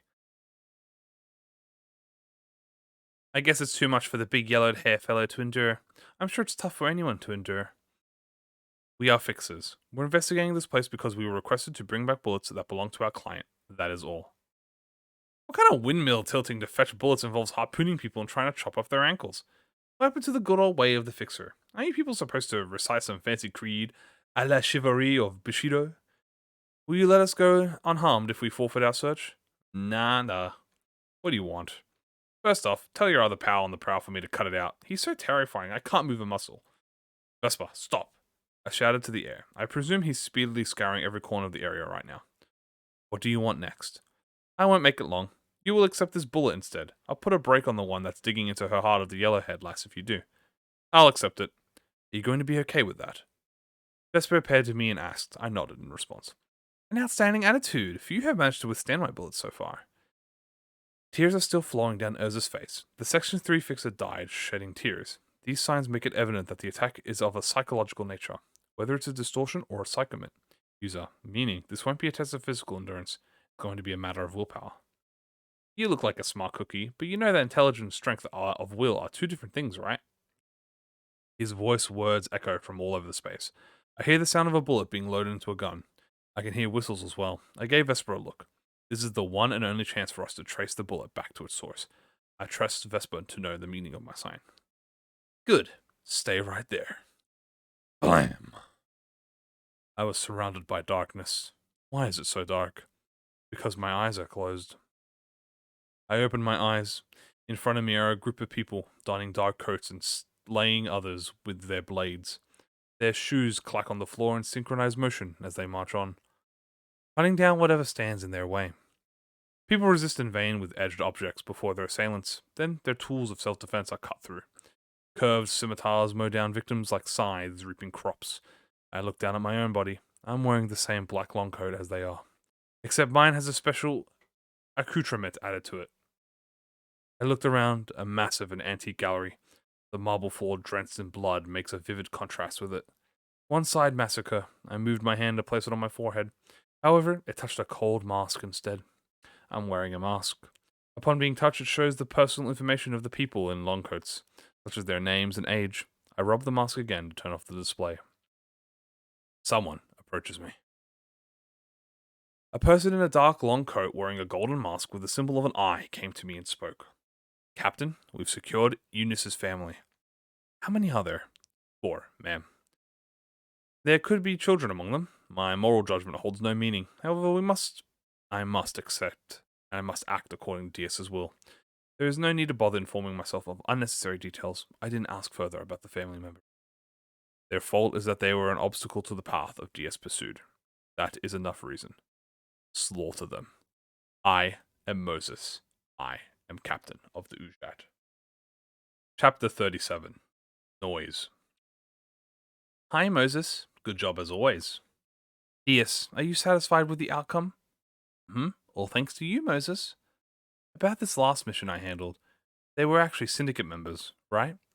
Is it really necessary for you to know that much detail? Frigid eyes. I suppose not. Right. I like your eyes so much, dear. Followed by an innocent, cheery smile. You've done a good job today, so let's go out and treat ourselves to some nummy food. DS raised me and gave me a chance at life. I was an abandoned child. DS was the one who saved me from desolation. He looked after me and educated me. DS told me to think of her as my older sister. I wish to make her dream come true. Zzz. Who is this child, Elmeth? He will be the 2142nd agent of Ujat. You brought a useless piece of meat. It was by Lady DS's recommendation. I suppose the child was pushed here. Fine, I'll teach her. Are you going to train her yourself, Captain? If it is what DS wants. I'm not sure what DS's intentions behind getting a clumsy kid involved in our work are. I don't question her. However, DS is my light. Bzz. Hey, a dull tone. An attitude that utterly lacks politeness. What is it, Urza? Isn't killing our enemies all we have to do? You have questions about the job? I heard that work here is all about beating foes to a pulp. You also ought to read books and study. I don't need stuff like that. Having a towering physique for her age, the kid said she got a good fighter if nothing else. The augmentation procedures she received are apparently expensive and prestigious. What is your weapon with choice? I'm good with any. How arrogant. You have that much confidence in your own body, huh? I bet I'm stronger than a shorty like you at least. I promptly smacked her in the face. There are virtues that people who shed blood in this business must respect. Urza swung a fist at me right away. The powerful Makeoka audibly rips through the air, however it won't reach me. I kicked her calf in response. She went down on one knee. A plethora of procedures are available out there, such as augmentating tattoos, nanotech, muscle-enhancing drugs, and prosthetics. I don't know what kind of extraordinary augments you have. Urza stood up and performed a roundhouse kick, aiming for my head. I effortlessly dodged her attack and nailed her fist in her chest. The kid winced. But I struck your weak point using less than half of the energy you've spent, making sound judgment depending on the situation. Whether you're a fixer or a syndicate crook, money won't solve all your problems. I pointed to my head. The head is your most valuable asset. When you think things through, you'll find opportunities to grasp, even if the most perilous of situations. Urza jumped at me. I tripped her up, and she fell on the floor with a loud noise. And remain calm. The head must stay cool at all times. Unable to contain her rage, the kid began throwing punches at random, left and right. Each time I dodge, an unsuspecting table or wall ends up taking the blow. Besides, she swung her fist at me with all her might. The clenched fist fiercely draws near me, causing a shriek of wind. I cannot get out of the way. I have no need to, rather. I am stronger than you. I stopped Urza's fist with a single hand and gripped it. Crack. I could hear the bones in her right hand break. I'm teaching you what you need to know to become a proper member of Ujat. You understand. Still indignant, the kid was shedding tears. And next time, call me Captain.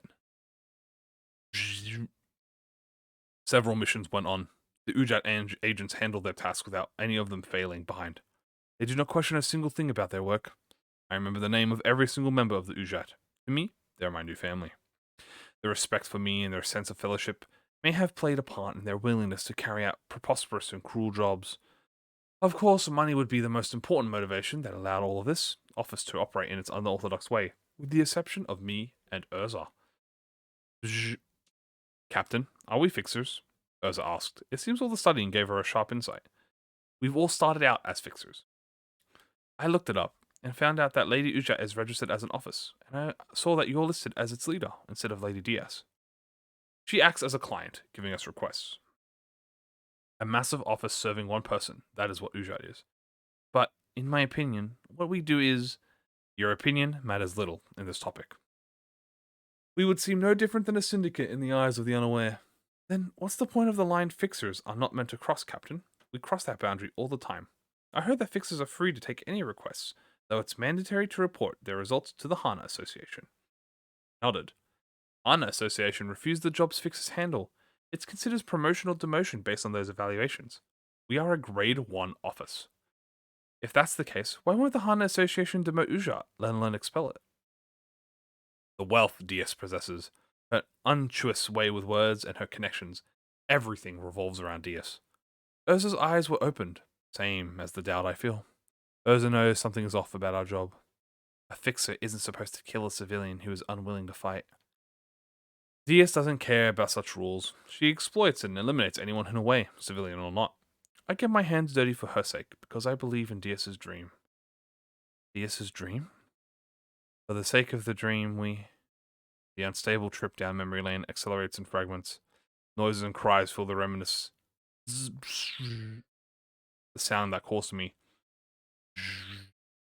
The voice that resents me. Moses, I've brought new work for you, and a strawberry cake too. Okay, what is this time? Yes, brought a stranger with her. A person with growth say hi. Hey, why don't we try something huge this time? What is it now? I bet it's another odd job. It's a war? What are you... But this is necessary for me to become a... You're on my side? Isn't that right? Yes, this must be done for the sake of all, for you and for my mentor. the person next to DS says mysterious things. Even I can tell we're no fixers, we're just mass murderers. Did you want to become fixer? I want to dream the same dream as her together. I wanted to take that path. You're are precious to me. There always have been. You're my most precious. You you think of me and us as tools and nothing more. Captain, this divisionary tactic launched with the help of the Corp will be a vital for the success of the operation. Noted. Yijun, I'll be spilling yet more blood in the outburst amidst the war zone. Once again, all of this was an experiment. You wanted me to see all of these detestable things. Urza, Han, Hijun, I'll save you. I'll save you too, if it's the last thing I do. Captain! Moses! You know what, Moses? Aim to be the head. To reach those heights, a pair of wings would be needed. DS! You are my dear eyes. Screamed. I won't be your eyes. I opened them. The bullet fell from my forehead and hit the floor. Vespa? I quietly muttered. A yellow flight flashed in the distance. Chapter 38. The Marksman of the Mist. Not bad. You actually withstood the test of my bullet.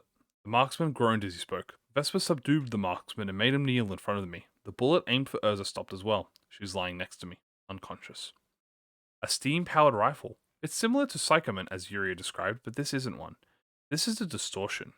One that maintains reason, an uncommon type of distortion. Usually distortions twist into a form of suited for claiming and expressing their desires in a one-dimensional way. It's unlikely for a human side to remain. However, on rare occasions, distortions may retain their humanity and possess a capacity to follow and plan their Satan desires. The sapience does not make them particularly more lethal or dangerous, but it does become a nuisance to deal with. They keep their desires hidden under a layer of facade, similar to humans. Even so, it's possible to figure out the cause of the distortions, as the thoughts are wrapped in all linear, nonetheless. I believe there's a fine line between psychoment and distortion of this type. They're at the crossroads before making a step forward toward manifesting psychoment, staying as a distortion. If I had to guess, I gave a gnaw at my pipe. Where are the bullets of the thumb? The distortion who introduced themselves as the Markman of the Mist had a bundle of lenses for a head, a combination of a large lens and smaller compounded ones. Somewhere in this mist. By the by, you're quite the impressive individual, aren't you? It's not often that someone survives one of my bullets. This man needs bullets. It seems his gun manifested through the distortion imbues any ammunition loaded into it with his unique properties when they're fired. You have what it takes to stay on the right path. Letting him ramble on and on would be a huge waste of my time. I expired a white breath. The white smoke covered his head of lenses. What is the meaning of this? The smoke of yours tickles quite a bit. I placed a hand on my forehead. Mental disruption won't work with him. Is this ineffective against sentient distortions in general, or is he the odd one out?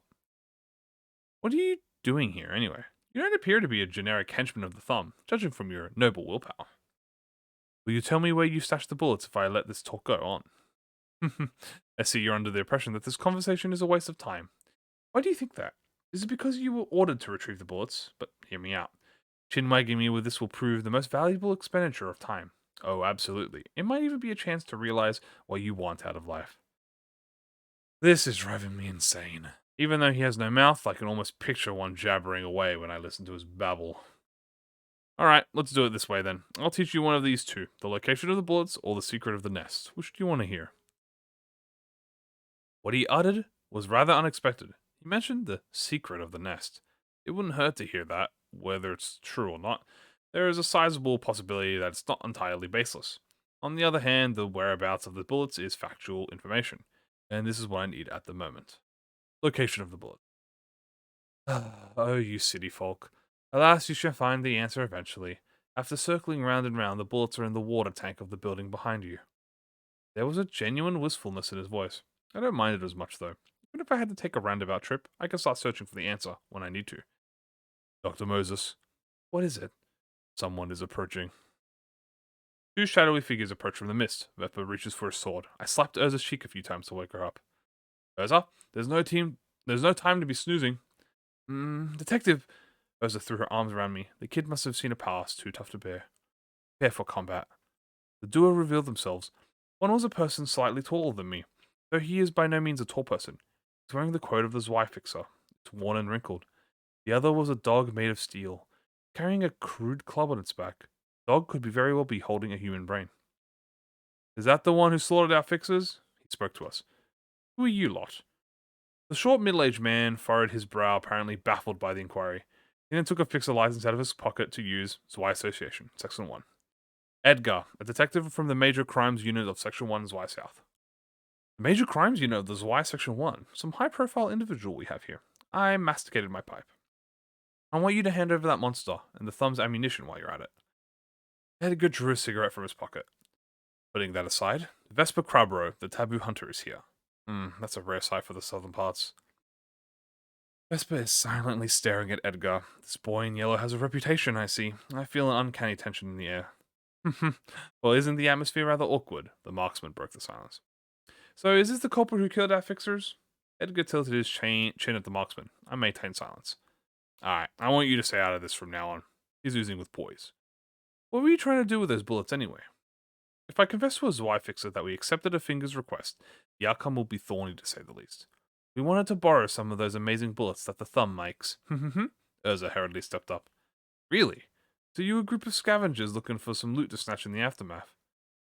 An electronic sound rang. Zzz. What's that rang? You overheard their conversation? Edgar put his ear to the dog next to him. Urza gulped. His expression turned to a minor scowl. Zzz. That's so. Edgar threw a butt into his portable ashtray. Fixers bribed into doing dirty deeds for the thumb, eh? That changes the story. Wait. I am Moses, the Distortion detective, and I belong to the Seven Association. These are my assistants, Urza and Vespa. Forget that. Is it true that you're working for the thumb? It is, but our lives are on the line in that deal. The city never runs short of felonious scum. A fixer affiliated with an association taking work from a syndicate. This is troublesome. The problem is that we're facing a fixer from Section 1. The association he belongs to is the issue. Starting a feud with the Zwei fixer who works for the safety of the city is essentially opposing the few remaining upholders of justice in this civic jumble. Although it would take some time, the only option we have is to follow them to the station and give our testimony to the situation. Besides, DS has our back. I presume paperwork won't be bother for us. I could cuff you and take you into HQ for formal procedure, but I'm a stubborn fool. Damn it, I don't have a good feeling about this. Urza looked at me with nervous eyes and shook her head vigorously. She's telling me that our opportunity is strong. Seeing scum like you makes my blood boil. They say fixers do anything for money these days, but partaking in the slaughter of innocent people led by a finger, that's where I draw the line. Edgar shook his hands, then his canine companion merged with him, transforming him into a suit of metallic armor covering his body. It was as if a shepherd dog assumed an anthropomorphic form. Rang, it's time to bring justice. Vespa? A yellow flash clanged against the flickers of the indigo hue. The sharp blow makes a sound that echoes through the steel. Urza, we'll escape. Pick this sod up and run. Our best option is to lure them to where Isabella is. Hey, Marksman of the Mist, was it? Think you could keep him in place? I could halt that man, sure, but I would also just end up killing him. Or the bullet might not even work. Like how it didn't work on you. It's all in the mind. I'm forced to make yet another choice. Chapter 39, Edgar. Urza and I were still running. The thunderous roar of our pursuer won't get any quieter, despite our best efforts to escape him. This struggle is filled with the sounds of building walls on the collapse, sounds of swords cutting through the air, and the screeches of metal chafing against one another. Edgar is chasing us, and Vespa is slowing him down. Look, have you still not made up your mind? Just what is this hesitation for? You may be bold in the face of major occasions, but you're quite the reluctant one when it comes to the little things. The Marks of the Mist says to me, being carried on Urza's shoulder. This is not a little thing at all. Edgar comes from the Zwei. Anyone with half a brain in this business knows that there are boundaries a fixer shouldn't cross. They're what differentiate you from a syndicate crook. Violating those rules will result in demotion, or worse, disqualification from work. However, if we murder a fixer from Section 1 of the Zwei while doing some bidding for the thumb, disqualification would be the least of our concerns. We'd become the target of requests. No, I know better. That despite everything, this can be covered up as long as DS has our back. The shallow sense of justice left me repulsed by the thought. Though that's not it either. I'm aware that I've come too far to speak of justice at this point. It all comes down to not wanting to rely on her. DS is deeply intertwined with every problem, from the cause to the solution, and I hate to see myself continually asking her for help. It's a childish and personal reason. How laughable that I brought up the righteousness and conscience as a fixer for my first excuse. Think you can hit him? You decided at last, and you are in the mist and whomever you want. Boom. With a loud noise, Anger landed in front of us. His armor was riddled with impacts, and the slices from Vesper's sword. Though none of them appeared to have left any critical damage, he held Vesper by the hair with his left hand. Vesper cried, bro. You're tough, but you lack experience. I can sense uncertainty in your blade. Edgar spat as he slammed Vesper to the ground. Shoot him. The marksman of the mist pulled the trigger right on cue. The bullet was aimed for the center of Edgar's forehead. He easily dodged the shot by tilting it to the side. Using cheap little tactics, aren't you? Said a deep voice. Then Edgar swung his fist at me. Detective! At that moment, Urza tossed the marksman into the air and stopped the fist with both hands. Another shockwave shook the street. Crackle and crunch. Urza's arm broke from the overwhelming impact. She coughed up blood and fell on her knees. He clenched his fist and extended his arm one more, an attack with murderous intent. He's trying to kill me with this fist. Keep my eyes open and looked straight at him. His fist did not reach me. Anywhere and whomever you desire, my bullet circled around and eventually reached you. The bullet struck Edgar's head from the back. It rotates where it landed, to be precise. Just like that, Edgar came to a halt. I caught my breath. It was one of the few moments in my life where I was ready to accept my doom. Urza, can you stand? This isn't a big deal. The first aid kit in Urza's dimensional bag should be enough to take care of a broken arm. However, as it's a limited resource, I feel rather hesitant to use it right away. Vesper is unconscious on the ground, wounded and bruised. We should sort this out. Hey, how long does your bullet keep a person frozen? That depends on the person. You, for one, overcame it with much haste and elegance. Is it okay to move the person in this state? Well, I don't see it being an issue, not that I made such an attempt before. Urza can't use her arms due to an injury. I tapped Vesper on the cheek a few times to wake him up. He let out a faint groan as his eyes opened slightly. Have you taken care of him? For now. Vesper got up, running his hand through his hair. He looked at me, then Urza and the marksman of the mist, and finally surveyed the surroundings. Let's get moving first. I nodded. Vesper put Urza on his shoulder and grabbed Edgar at the back of the neck. A small act of revenge, perhaps. The marksman of the mist is plentiful willing to follow us without any persuasion necessary. We should get a good place to rest before we take ammunition to his... No, I'm going with you. Edgar's determination shouted echoed through the basement, and his eyes met mine. Rang! Well, fuck. Both you and I are captives, huh? Damn it, what happened back there? The back of my head, it aches like hell. Detective! Thank goodness the guy didn't die at least. Amazing! Another who possesses a spirit of steel. How serendipitous of me to witness two people triumph over my bullets in a single day. Sitting on a crate, watching our tired and restrained Edgar with a smoking pipe pursued my lips, Urza and Vesper are waiting for my orders at the back. You haven't killed me yet, so I reckon there's something you want? First off, I'd like to clear the misunderstanding between us, Edgar. If I mean how I mistook you for some small-time lackeys of the thumb, then you bet it's cleared. Crystal, congratulations. Killing me would be a huge step in your criminal career. You're going to be real famous among the syndicates. It might even get you a nice little position in the thumb. I shook my head as I blew smoke from my pipe. Let me introduce myself once more. I am Moses, a grade 5 fixer belonging to the 7 Association. My current occupation is the Distortion Detective. A detective? Distortions? My work is to deal with the distortions we encounter in this nest and retrieve them. Crossed paths with the thumb unexpectedly, thus we had no other option but to cooperate. Did you harm any civilians during your little errand? No. Right, maybe you didn't. You probably thought you could just be on your way after you're done helping the thumb. I bet you never stopped to think about the lives of the innocents that would be lost to the bullets you retrieved. That's what I find unforgivable about people like you. You want to hold us accountable because of that. Why don't you consider the possibility that we might help more innocent people and powerless people after the business is settled? Your accusation is just a delusion. Ah, delusion. Yeah, right. I've said similar things plenty of my times in my life. I inhaled smoke. So you refuse to show any understanding for our situation. Maybe I'll give it another thought when you turn against the thumb.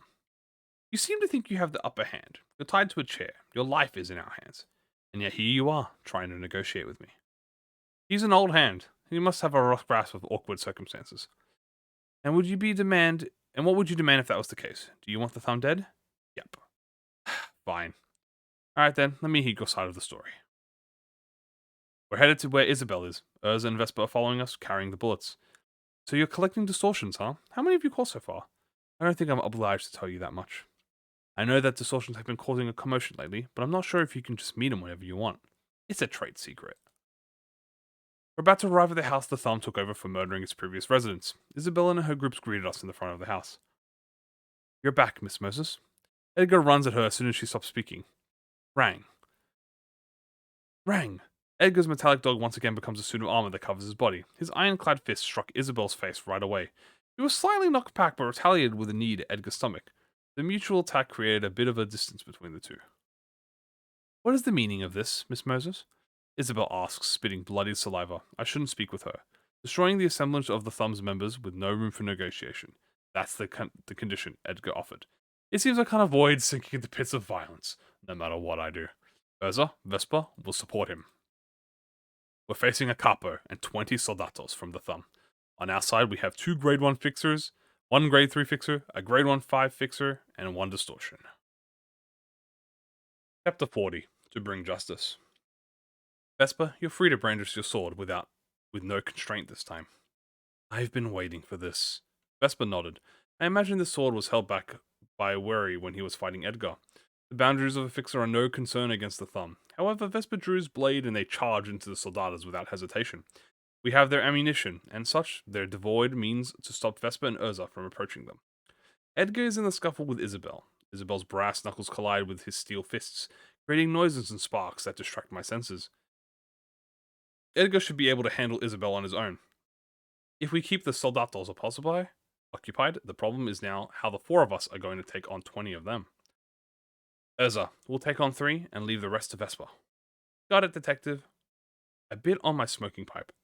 What I can do is let out 3 forms of breath. Lending a hand with the red breath won't do much against a single soldato. The other options are the white breath and the violet breath. Breaking their psyche or tying them down would be a more effective approach. Time will solve this problem. I let out a violet puff. The pipe assumed the form of a whip. I lashed more at 2 soldatas running toward Urza. How well I can wield a whip is irrelevant. What matters more is the mental image.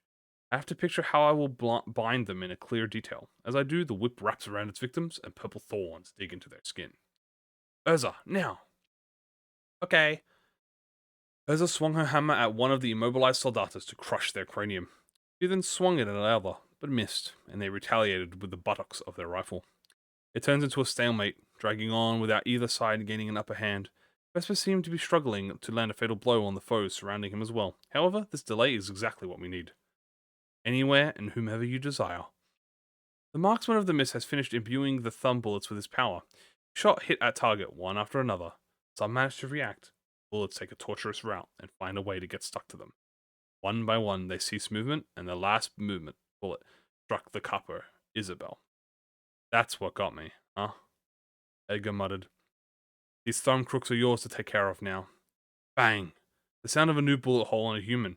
The bullets have already begun to pierce those who couldn't overcome the trial.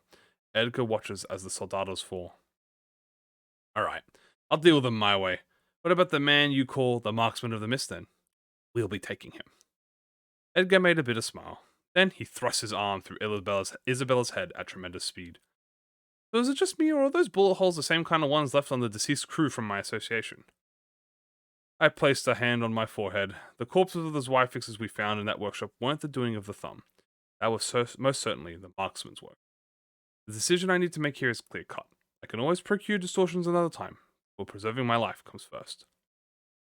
You can have the marksman. In return, I ask you stop pursuing us. Moses, it's hard for me to tell where you stand. You're acting for a single goal with no morals tugging at you, good or evil. You're the kind of person who would stop at nothing to reach what they want. Are you speaking the truth? Do you sincerely have no need of me? The marksman shouted from afar. I only need to take care of the task DS entrusted with me. That's all there is to it. Marksman isn't necessary help for the job. My arm emits a light. Detective Moses, I get the gist of your current situation. It's Han Hee-jun. He's contacted me after all this time. I thought communication systems were busted around here. Edgar murmured to himself dryly. He must have mixed feelings seeing this kind of technology, given his crew probably had a hard time requesting assistance here. Lady DS says she will have the aftermath cleaned up. I want you to secure the Marksman of the Mist. Han Hee-jun has been watching us all along. He's at least seen enough to know the context of the recent events surrounding me. He most likely kept an eye over us when we were being chased by sweepers and when we were negotiating with a thumb. I'm not even surprised. This is how Han Hee-jun works, and what he said just now is a roundabout way of meaning that we are allowed to kill Edgar. It's an indirect order from DS to do so. I'm not going to kill that man. Like hell you aren't. Urza, stop him with all your strength. Urza threw herself at Edgar as he raised a fist and started running towards me. She barely managed to hold him back with an imperfect psychomet manifested on her body. Her psychomet tends to be brought out in rather heated moments, and I have to be involved within it. What's up with you? Really? Is it money you're after? No, you're motivated by your beliefs. Not the honest kind, though. Your twisted beliefs and all the things in your wake. With your half-hearted sense of justice, you spared my life while taking down the Thumb's mooks, but that sense of justice is easily broken as soon as it drags you down. Or maybe your justice was too soft to even break in the first place. You're a band of scum, there's no doubt about that. I tensely held my smoking pipe in my lips. As Edgar said, I act according to my beliefs. Atonement, self-consolation, that is the only goal I need to achieve. Nothing else matters. I move purely for the single purpose. I took a deep breath and let out painless, turquoise blue powder covered Edgar. Detective, why? Urza yelled at me. Thanks for pointing out something I'm painfully aware of, Edgar. I won't kill you for the sake of my scummy beliefs. Rang, time to bring out justice again. Edgar's armor began to glow and sparks flew off. It seems he's ramping up the power output of his armor to max. Pushing Urza away, he bolted forward. His destination isn't me, it's the Marksman of the Mist that he's aiming for. A bolt of blue light dashes across the street. He sprints on all fours, assuming postures reminiscent of a wolf, but he won't reach where he wants to be. The more he runs, the more turquoise powder buries him into his armor, a temporal thread wheel. Edgar's movements are slowed to a near complete halt. Whew, I thought you had forsaken me for a moment. The Marksman of the Mist descends from the building and comes running. Urza is looking at me with tears in her eyes. You're such a liar, detective. Vesper sheaths his sword and walks to us. The situation has been handled, somehow. No, can't stop here. A lens was shattered, sending shards of glass flying in the air. The sound of it came afterward. Edgar Fizz had smashed the head of the Marksman. It happened all too suddenly. No one present could possibly expect or react to this. His movements unfolded before my eyes in slow motion, as if it was all crystallized within a frozen sliver of time. A mere fraction of a second, thwacked Vesper's sword with a backhand as he tried to draw it. The sword was pinned into the ground along with its hilt, and his left fist struck Vesper in the chest. Hey Moses, what did I tell you? I said it's time to bring justice. I won't let you get away scot-free. Could this be the side effect of the pale breath? It seemed as though Edgar stored momentum while his movement was halted. I have never encountered this kind of situation before. There's nothing left Urza or I can do at this distance. Is this your definition of justice? Killing people left and right? Do you think you're bringing about justice by murdering whoever seems guilty enough to you? Oh, I do, ma'am. Edgar grabbed me by the neck and lifted me upwards. His grip is iron. It feels like he could tear apart my throat at any moment. Even this likely isn't the full extent of his strength. Urza grapples his arm and kicks him to no avail. He won't flinch at all. The Marksman of the Mist is dead. The Thumb's crooks are slain. You know who we actually are, too? What reasoning do you have left, then? Butchering fixes out of mere spite? Think running your mouth will save your life? I believe I'm describing the situation as it is. What you're doing at the moment is no better than a syndicate's behavior. Fucking hell, Rang. I know. Edgar threw me to the ground. I'll remember you, Moses the Distortion Detective, and your assistants, Urza and Vesper. I'll be in charge of every damn thing you do in this nest. Chapter 41. Hotel Larriere. I activated the prosthetic arm. We failed to secure the Marksman of the Mist. That's a shame, Doctor, though it's alright. Please continue with your work, and it's getting late, so you might want to look for a lodging first. There is no ill will or reproach in his voice, To him and Diaz, this is but a small detriment. I doubt they actually thought it was a shame at all. Urza is upset with me, and Vespa is feeling powerless. We're a complete wreck. We're walking back to our vehicle, dragging ourselves along like soldiers returning home from defeat. Whatever the case was, we need the van DS gave us to retrieve distortions. Urza had to take the option with the highest chance of success. So you're going to use that blue breath every time, detective? No. Only when it's necessary. And that was one of those cases. Still, none of us had any other means to stop Edgar. ... That was the reality. Urza was weak. Even though she has a psychomet, the power she can't fully control is still a weak power. Vespa is silently following us, staying out of the conversation. Remember, Vespa, our goal isn't strength or vengeance. All we should do is find and retrieve distortions. And that is for your personal satisfaction, I imagine. Correct. When we reached our car, it's thankfully safe and sound. It was provided by none other than DS, after all. I suppose it's time to go back to the road of collecting distortions. The sun is setting. I suppose we ought to look for a place to stay the night. And with the funds DS gave us, we could book a 7-star hotel. However, whether a proper hotel is still up and running in this nest is another question entirely. Either of you have a place you want to stay at? ... Urza, give me a map of L Corp's nest. Urza hands me a wrinkled piece of paper after rummaging through her dimensional bag. It's a basic map that shows major facilities located in the nest. It lists restaurants, accommodations, and such. The problem is that's hard to tell where we are in the mist, that is. We didn't have the prosthetic arm to specify our coordinates. I tapped the arm a few times to display our current location, and I superimposed it over the map. We're currently quite far from the center of the nest. Quality, amenities, and accommodations are easy to find near the center. Hotel Larriere. At least there's a 4-star hotel close to us. It looks like it'll take half an hour to get there by car. Even in a nest whose wing has fallen, people still live on, and services are provided. Fixers and syndicates still remain as well. People find a way to carry on with their lives, whether by hiring fixers or submitting to syndicates. However, might is more dominant than ever in such place. When residents run out of money, the fixers will stop providing protection and leave. The nest will gradually become deserted as people begin to leave as soon as they're ready to. And there's no guarantee that someone who once lived in a nest can migrate to another. Each nest issues migration permits differently. For some, the only remaining option at that point would be the backstreets. I imagine the luxury of the nest life won't let them easily adapt to the backstreets. This is a matter of possibility. This is not a matter of possibility, though it's about survival. It might be difficult to even find a decent area to settle in. On the way to our hotel, we face several small-time syndicates, those attempting to rob us of our cash and vehicle. Those trying to intimidate us for their own survival. We treat them with blades or outrun them before continuing on our road. It's a bitter drive. I gnawed on the pipe as we went along. Here we are, Hotel Larriere. I wonder if it's in business. We'll go in once we get in, Junior. After exiting our vehicle in the parking lot, we head to the main gate of the hotel. Greetings, esteemed guests. My name is Root, the manager of this hotel. Would you like to check in, or are you here to assault us?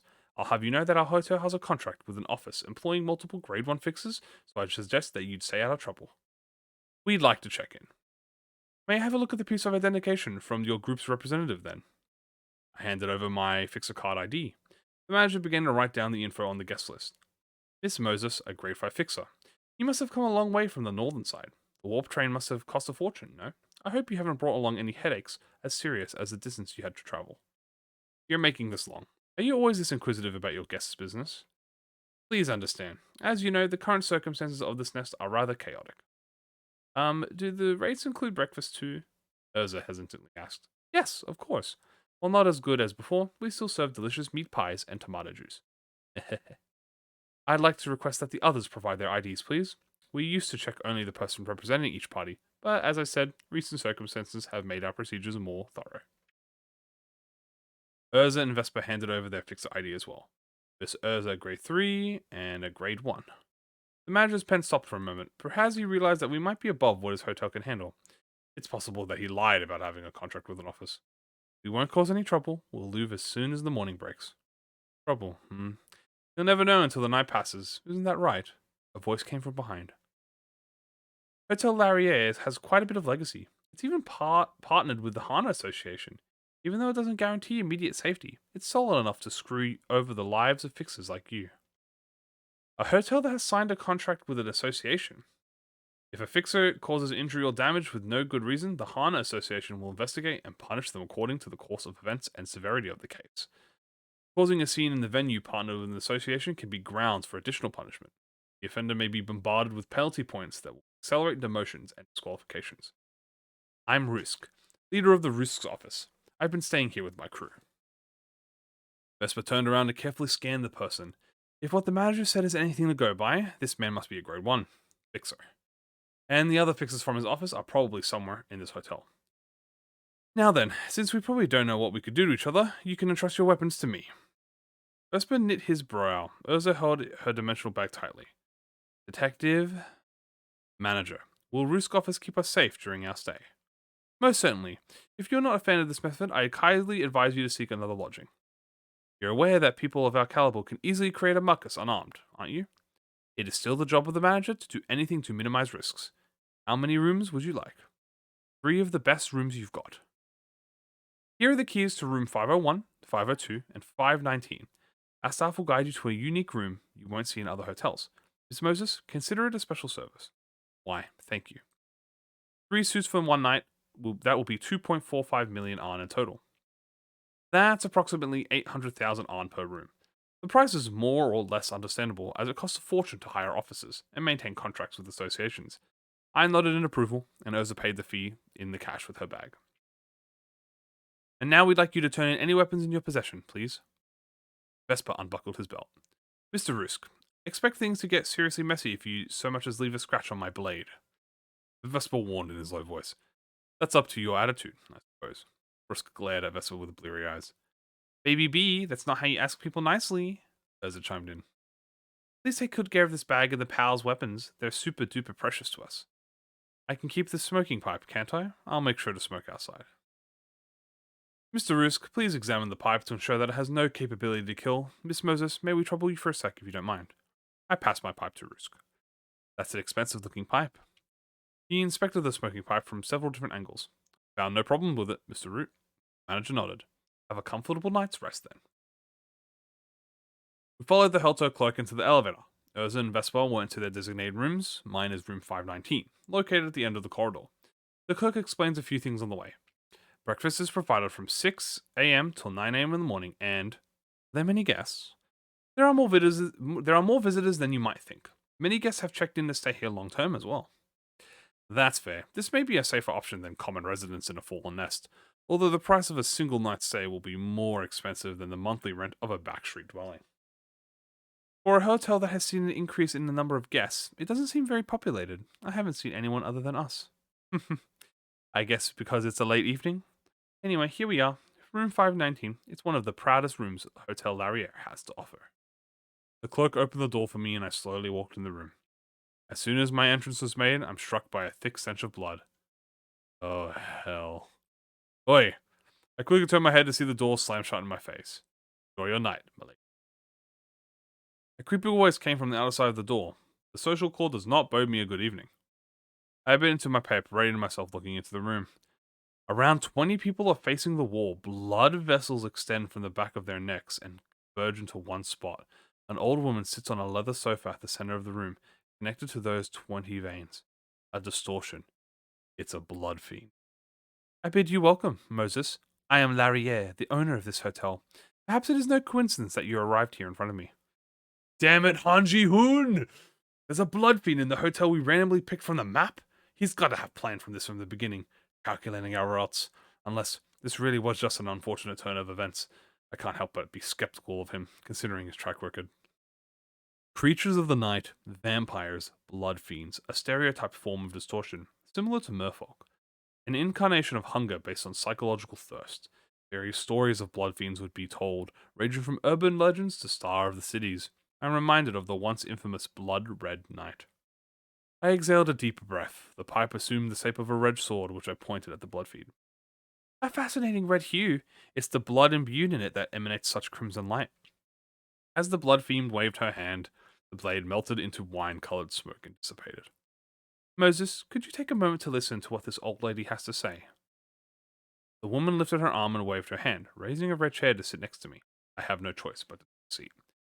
That day, ever since the pillar of light illuminated the city, the times have been changing. I held my pipe in my mouth again. Chapter 42. Blood Fiends. The Blood Red Knight, star in the city that made its mark a few years ago, known for randomly kidnapping people from the back streets and the nests alike, who would later be found as corpses robbed of all internal organs. Those corpses would then come to life and wander, looking for the next victim. The eastern and northern sides of the city trembled in fear of her for quite some time. From an urban myth to a legend, from a legend to a nightmare, and soon enough she rose to be a star. Multiple associations and officers joined forces to study the star, reveal its true identity, and ultimately slay it. Our office was part of that collaborative effort, though looking back, it's embarrassing to say that we contributed at all. I never got to see the Blood Red Knight in person, and the closest encounter I had was the corpse of a person killed by one of the walking bodies. We were never included in the major missions. I lacked experience as the Distortion detective at the time, and it probably didn't help that my response to the situation wasn't the most professional. Several officers tackled the menace, but she would elude them every time, only leaving them with living corpses to take care of. Those that most likely did face her later were found dead, more often than not. Alas, the brighter a star is, the earlier it burns out. In the end, Charles' office eliminated the Blood Red Knight with flying collars.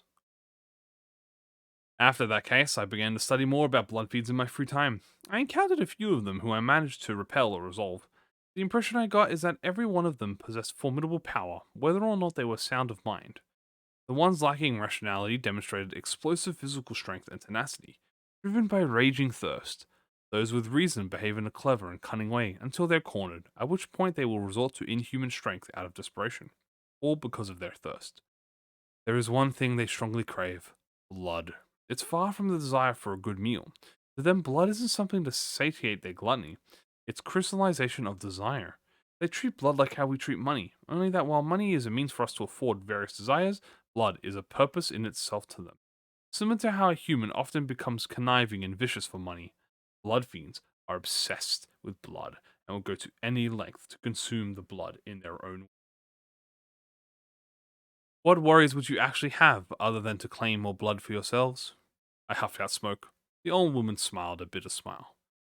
Maybe so. Maybe so. Ever since the Pillar of Light was fired up, our family has been under a threat like no other. The family? Is this that supposed to be some kind of role play? We had to form a community, so to speak, to live long and quiet lives as veins stretched into the night. We used to spend our days in peace. Although there were a few imbeciles such as Alina, however, after the light was cast, a colony outside of our control emerged. In other words, new blood fiends showed up. Precisely. They're just like how us. They're just like us. However, these newborns are unaware of our rules, and neither do they know how to control their powers. Rules?